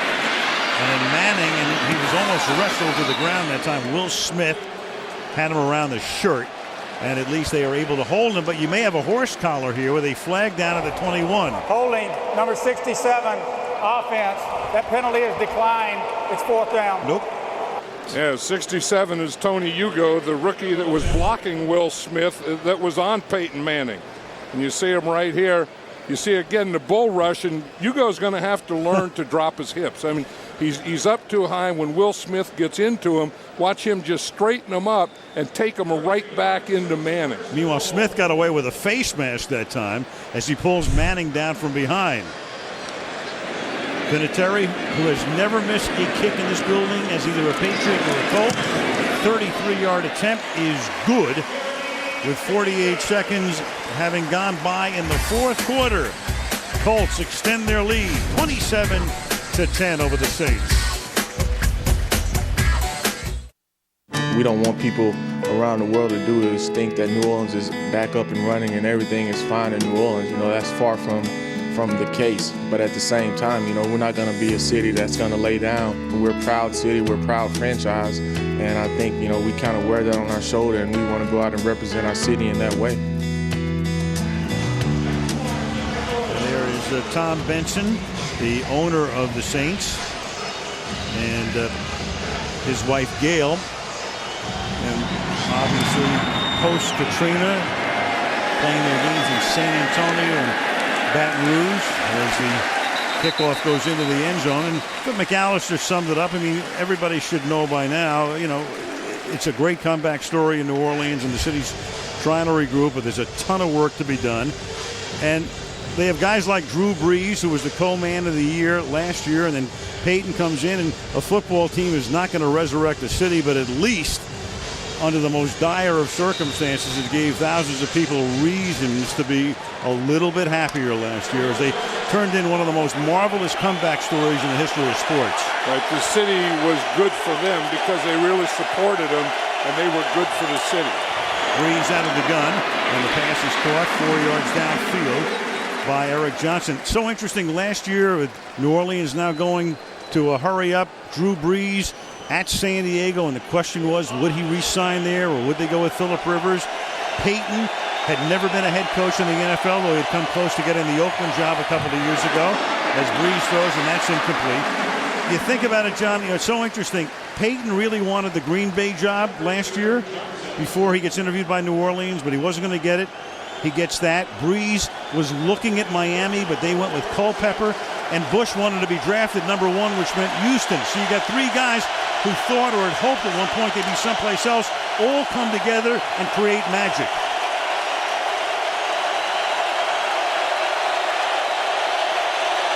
Third and 5. Brees escapes a sack, and then he's going to run, but not for a first down. Keao and Mathis are there to make sure he doesn't get it. And now Peyton, down by 17, has to think about going for it here on 4th down. You know, Keaho has really been impressive, and you take that combination, and the Saints are going to punt here, but that combination that just made that tackle, that is a different defense. When you add Freddie Keaho to it, and the way he gets around, and the way he flies, and the way he tackles with Bob Sanders, that is very, very difficult. This is a testament to the Indy defense right now, because when you're down by 17 and it's the 4th quarter to the Colts and you have 4th and inches, I would have gone for it. Everyone would go for it against the Colts, but maybe not this team tonight. Weatherford to the 18-yard line. This is rushing. TJ rushing to the 34-yard line. Manning with a hot hand. Colts have scored 17 in the half. There's John Teerling. 27-10 Indianapolis.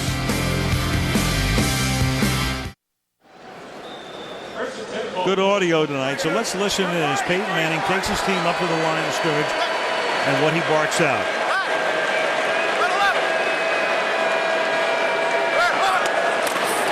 Pretty simple right there. He gives it to a die up to the 38-yard line. Up here now in a situation, John, we'll listen to him, but also trying to take some time off the clock at this point. Right, and what he's doing right now is he's getting 3 plays from Tom Moore. There'll be 2 runs and a pass. So he sends in those plays. Now Peyton Manning is going to get up and look at the defense and call the play. He hasn't called it yet.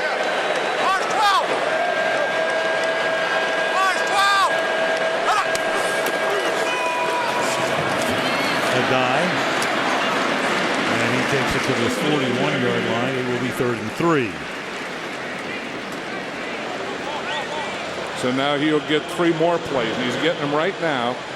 You see, and then Tom Moore calls him in. Again, 2 runs and a pass. And I think in this thing here, you know, Peyton has the choice of the plays, and you know, he's going to choose whether do I run on this 3rd down or pass.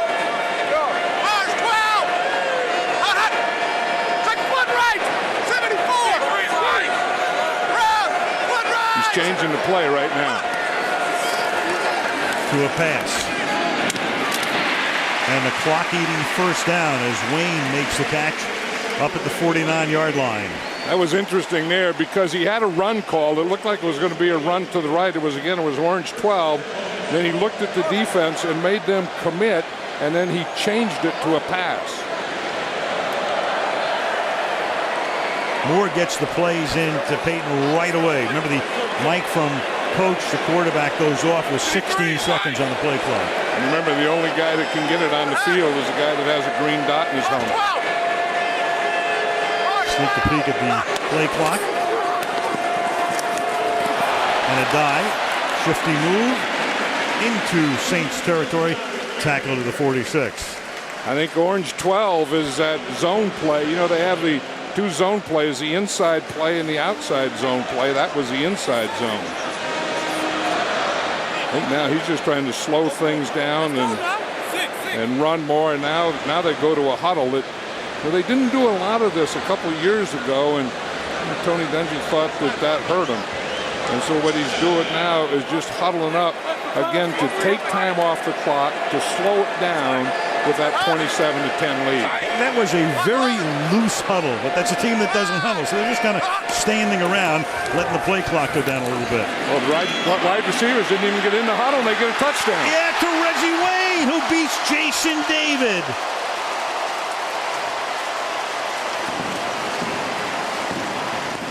So Manning saw the opening, saw the coverage, knew Wayne could beat him. Touchdown Colts. Jason David was saying that he's playing different than he did with the Colts, but he looks like he's playing the same to me. He's still looking into the backfield, and that is a tough thing when you're playing man-to-man because you're affected by the quarterback, and you can't be affected by Peyton Manning. And with these two guys, once they get a step on you, it's going to be a touchdown. He's just something. I mean, the way Peyton Manning runs this team and the way these guys perform is just like surgery. 45-yard touchdown, Vinatieri for the point after. Indianapolis 34, New Orleans 10. Manning going to the end zone, and it is caught by Marvin Harrison for a touchdown. Those are wonderful numbers if you're a receiver.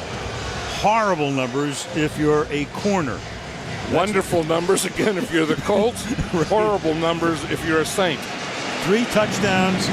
David's been beaten for tonight. Of course, he has scored New Orleans' only touchdown on a strip and a fumble return, meaning that the New Orleans offense, number 1 in the league last year, has not scored a touchdown tonight. Indy on opening night looking like Indy last year at the end, 34-10.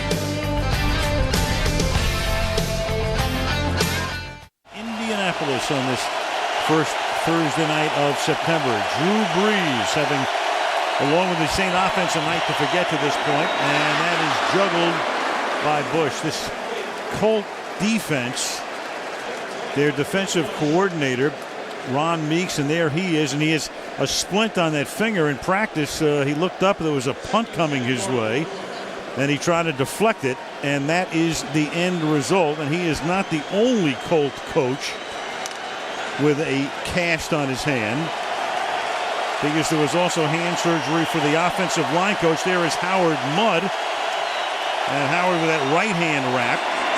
Breeze throws, that's caught by Stecker. Now, Meeks is out on the field. You can see where that happened. Howard Mudd, I saw him before the game. Howard, what happened? He said, you're not going to believe it. He said, I used my finger as a shoehorn, and I got frustrated. I couldn't get the sneaker on, and the next thing you know, I tore ligaments and I'm in surgery. You know, that's offensive line coach rule number 1. Don't use your finger as a shoehorn. I mean, Howard should know that. He's been around. He's been a player in the league. He's been a coach forever. Longer consecutive assistant coach than anyone in the league. Offside, Colts was declined on the last play. And this is the tight end Johnson, and Indy will give them all they want underneath and just let that clock keep running down. 9.5 to play. You know, which goes back to that 4th and short, and you wonder, why they didn't go for it, because when you're playing the Colts, you're not playing a normal NFL team. I mean, you're playing a team that's going to score a lot of points. Johnson again, the tight end. That's a first down. First down up at the 46 as New Orleans goes without a huddle. And that's where they put the pressure on you. I think you come in to play the Colts and you have to think, I have to score 28 points if I'm going to have a chance to win. I've always felt that way. When you go in and play the Colts, you better think, I'm going to start out having to score 28 points. So you have to play the game a little more aggressively than the Saints have. Breeze steps up, and again, Johnson is his main man on this drive. That's a 9-yard gain to the 45-yard line. That's 7 catches for the tight end tonight. Again, we have that, 2 deep shell, safeties off, linebackers off. They're giving you stuff, so they're giving you the run, they're giving you the dump, and they're giving you the tight end in the middle. 2nd down and 1, and the whistle before the play.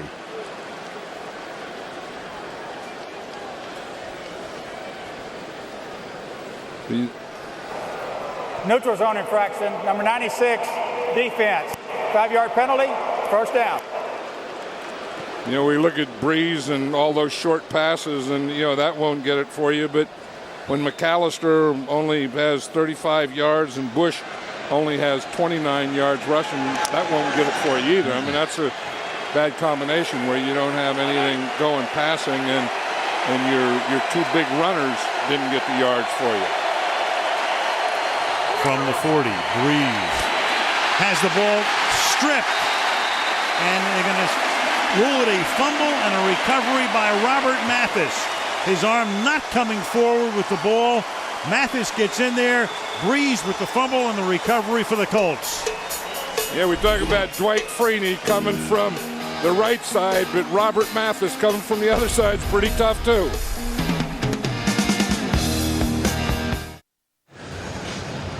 Sean Payton is challenged, but there's no way he can possibly win this. And you could tell by looking at the play when it happened. His career record there in challenges, 5 out of 11. But it's not even an empty hand here for Breeze. Breeze's hand clearly not coming forward. Here comes Mathis. The ball is gone. And then the hand finally comes forward well after the fact. And Mathis is there to recover it. So the Saints' last 3 possessions, interception, punt, and fumble. It is a fumble and recovery by the defense. New Orleans will be charged with their first timeout. That's a wish challenge. Right, and you have to do it. I mean, you're down 34-10. You have to get something here. And I watched John Turlink here, the defensive line coach. He can still give a pretty good chest bump, but that jump is a little tough. You couldn't get a credit card underneath that. That chest bump is assault and battery. You see Drew Brees, you know, he had his arm going forward and his head going back to look for the ball. That means it's a fumble. Bad combo. The dive to the 47-yard line. So Jason David leaves, gets a contract to go to New Orleans, and defensively they've just been killing him. I mean, that's really killing him. You know, by 2 receivers, Marvin Harrison gets him here for the touchdown. And Reggie Wayne gets him here for this one. And again, what Andrea was talking about, he's looking into the backfield, you know, playing man-to-man, and then Reggie Wayne gets him again. I mean, he better get that straightened out, or a lot of them are going to get him.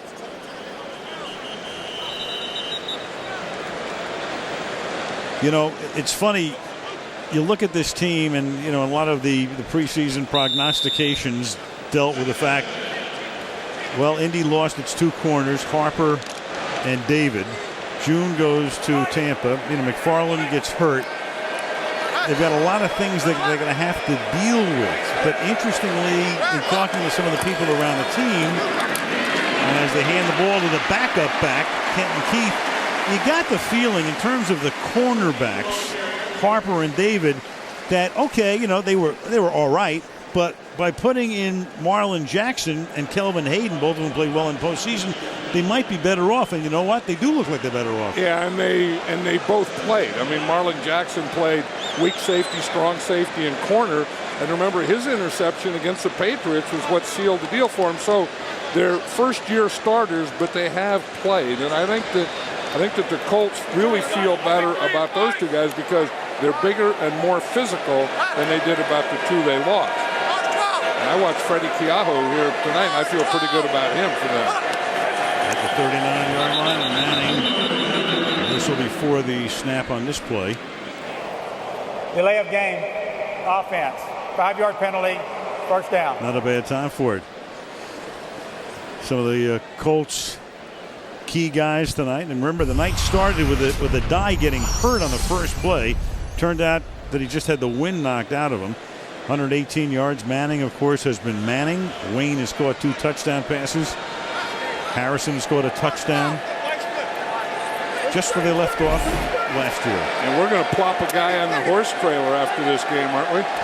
The horse trailer's back. Yeah, that's going to be tough. Who are you going to plop? Well, right now we got a few plop candidates. We will find a ploppee. You know, John, I'm thinking about, as Keith carries again, you know, these defensive guys, and people go, oh, you know, what are we going to do?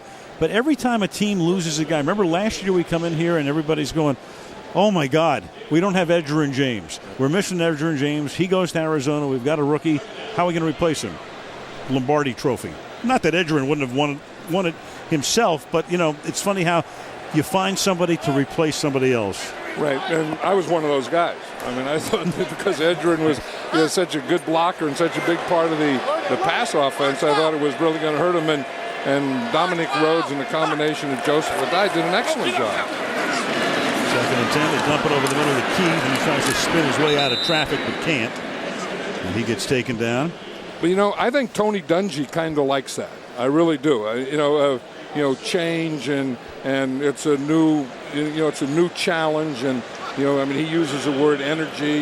Young guys bring a new energy. And, just watching him coach, he enjoys it. I mean, he goes, when they practice offense, he goes out and plays defensive back against their offense to give them a look. He said the other day he was playing Mike McKenzie and showing Marvin Harrison how Mike McKenzie would play him. Well, he could play defensive back. He could also play quarterback.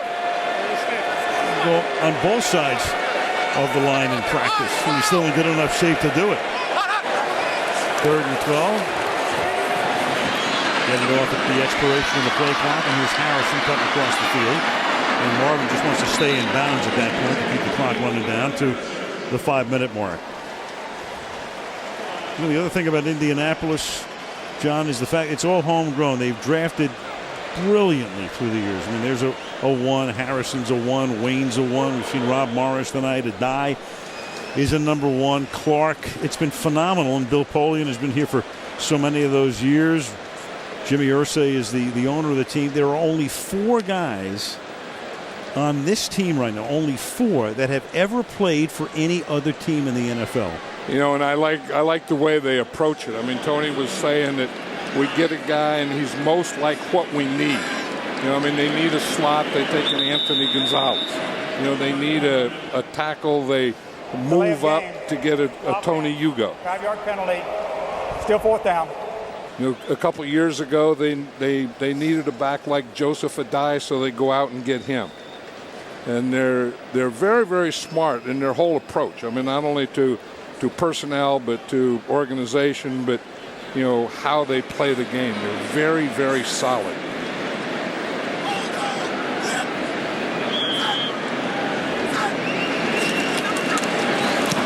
Smith drops the ball down nose first. Fair catch is called for. And made by Lance Moore at the 12. The message the team is trying to send this game is to go out and play hard and show every other team in the NFL this is what we're going to be about for the rest of the year. It's a new team. We have rookies who are going to come in and step in for guys who are gone.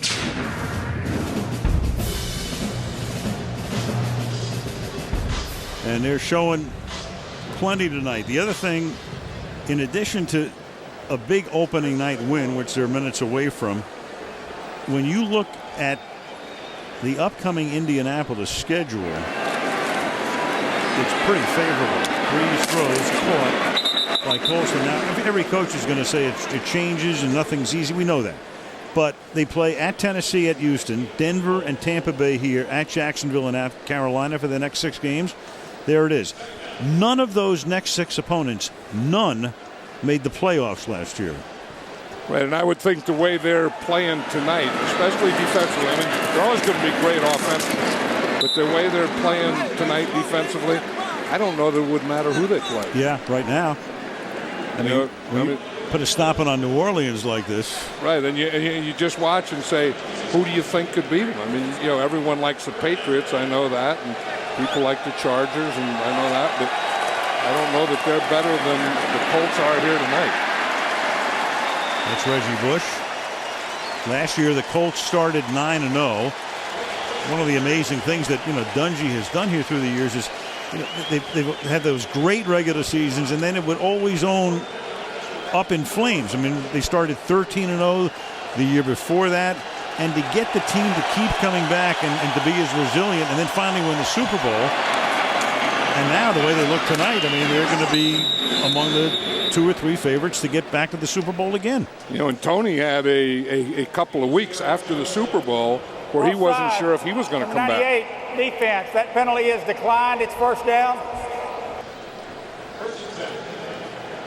He said that, he just felt worn out, and he felt that maybe that would be the end of it, and he wouldn't coach again. And said the first week he felt that, the second week, and then into the third week he felt, okay, I'll do it again.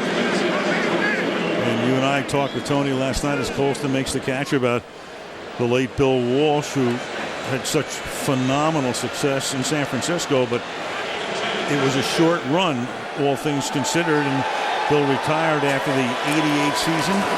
Left George Seifert with a Super Bowl winner the following year as Reggie Bush takes it to the 45. But as we both know, John, Bill, to his dying day, regretted the fact that he retired prematurely. Right. He said that was his biggest regret, that he retired prematurely. He said had he taken a little time off, he never would have done it. And Tony Dungy said last night he remembered that. He remembered Bill Walsh saying that, and that's why he took time.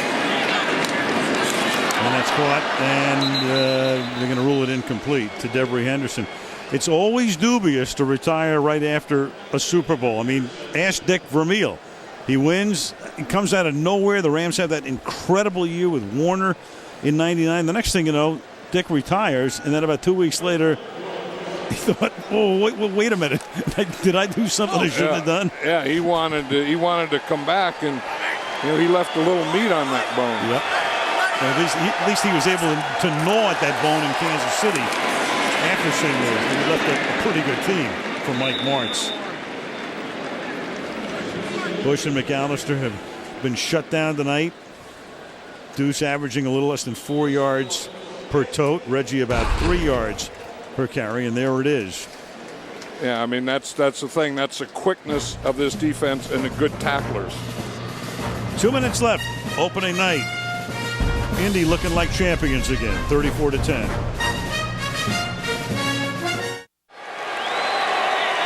Winding down in the RCA Dome, and winding down for this dome. This is the final year the Colts will play here. Reggie Bush expressing his frustration, pounding the ball into the turf at the 47-yard line.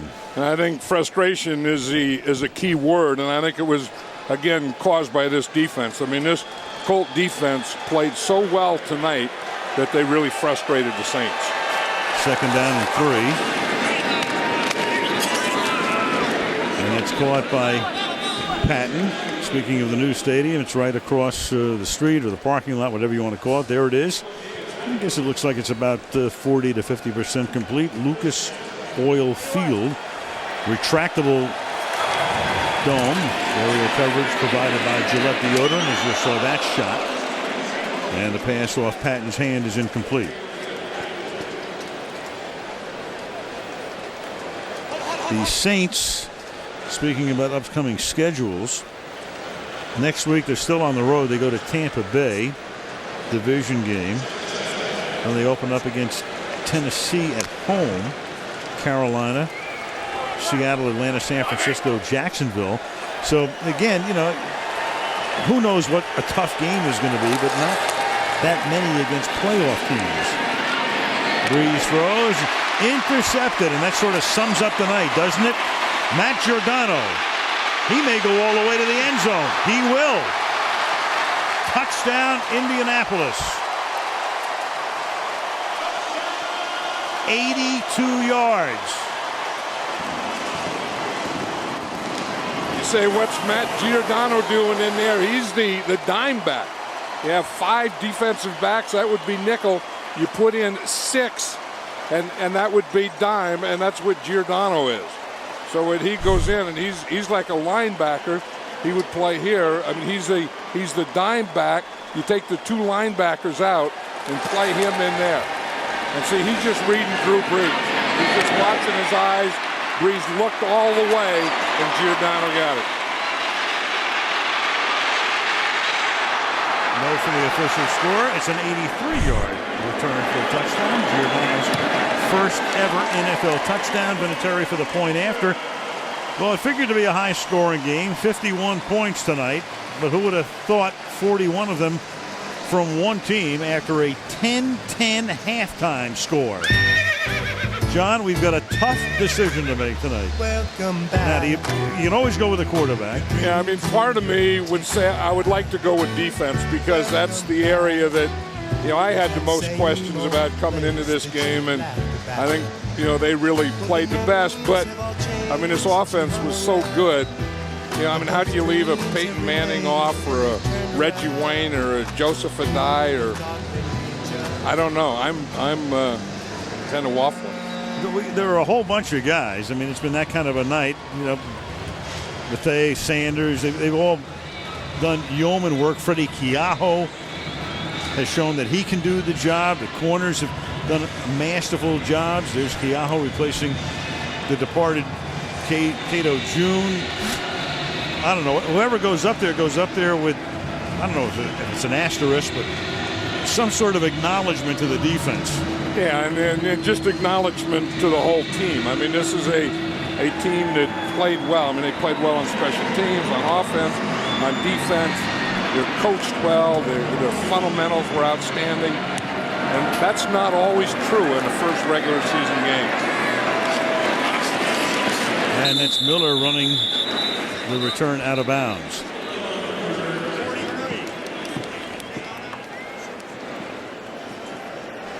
So if my vote is going to be a guy that I think played well, had to play well, a lot of pressure was on him, and I think is going to be a future star in this league. I think it's going to be one of the top 5 to 10 running backs in the league, and that would be Joseph Adai. Now, I just have one vote. I know that, but that would be my vote. Meanwhile, Breeze, according to our maven Ken Hurt, is on the verge of setting one of the most ignominious records in the history of the NFL. And is that a fumble? I didn't hear a whistle until after it, but it's still recovered by Johnson. Breeze tonight has averaged 6.2 yards per completion, not per attempt. The per attempt is way below that. This would be the lowest in the history of the NFL, 5-yard penalty, with a minimum of 25 completions in the game. His longest completion tonight, 13 yards. So in the storied history of the league, for a guy who comes off a phenomenal season, starting this way is unbelievable. Yeah, and that's what happens when you play a Tampa 2 and you take what they give you. I mean, they're going to give you short underneath stuff, but they're still going to give you a pretty big pass rush. And somewhere, if you're going to play against this defense, you have to take some shots and you have to play aggressively. And you can't just dump off and take what they give you all night. Well, he wants to get off that mark, and that's going to help him because that completion is a lot more than 6.2. It's Devery Henderson making the catch. And, well, if Chris Wenke's listening in, you're still going to hold the record because that just put Breeze above Wenke's mark. But then, when you ask the question, now these are totally different defenses now, but if you can do it to Henderson now, why didn't you do it earlier? Stecker will take it to the 25, and that's going to take everybody, well, it should take everybody to the locker room, but Breeze calls a timeout. Well, I guess if nothing else, the Saints want to take one shot at the end zone just to get some of this awful taste out of their mouths. Or someone in the huddle could have told Breeze what you just said, that he had an NFL low record, that you don't want your name on that record. No. But then if they told him that, they probably should have told him, well, you're off it now. Yeah, that's right. You got the word in too late. Tonight was not a good night for Drew Brees, and I think that Sean Payton had to be surprised by it because, as I said earlier, Sean Payton said last night, I think Drew Brees will go like 28 for 31. I watched him in the third preseason game, and he looked almost perfect in that game.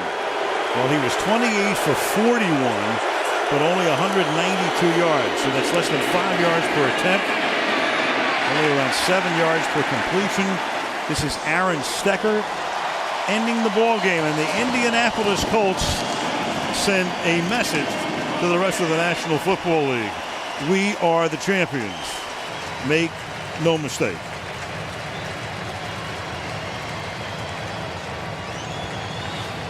NBC's NFL Kickoff Special Postgame Show, Horse Trailer Player of the Game interviews and highlights.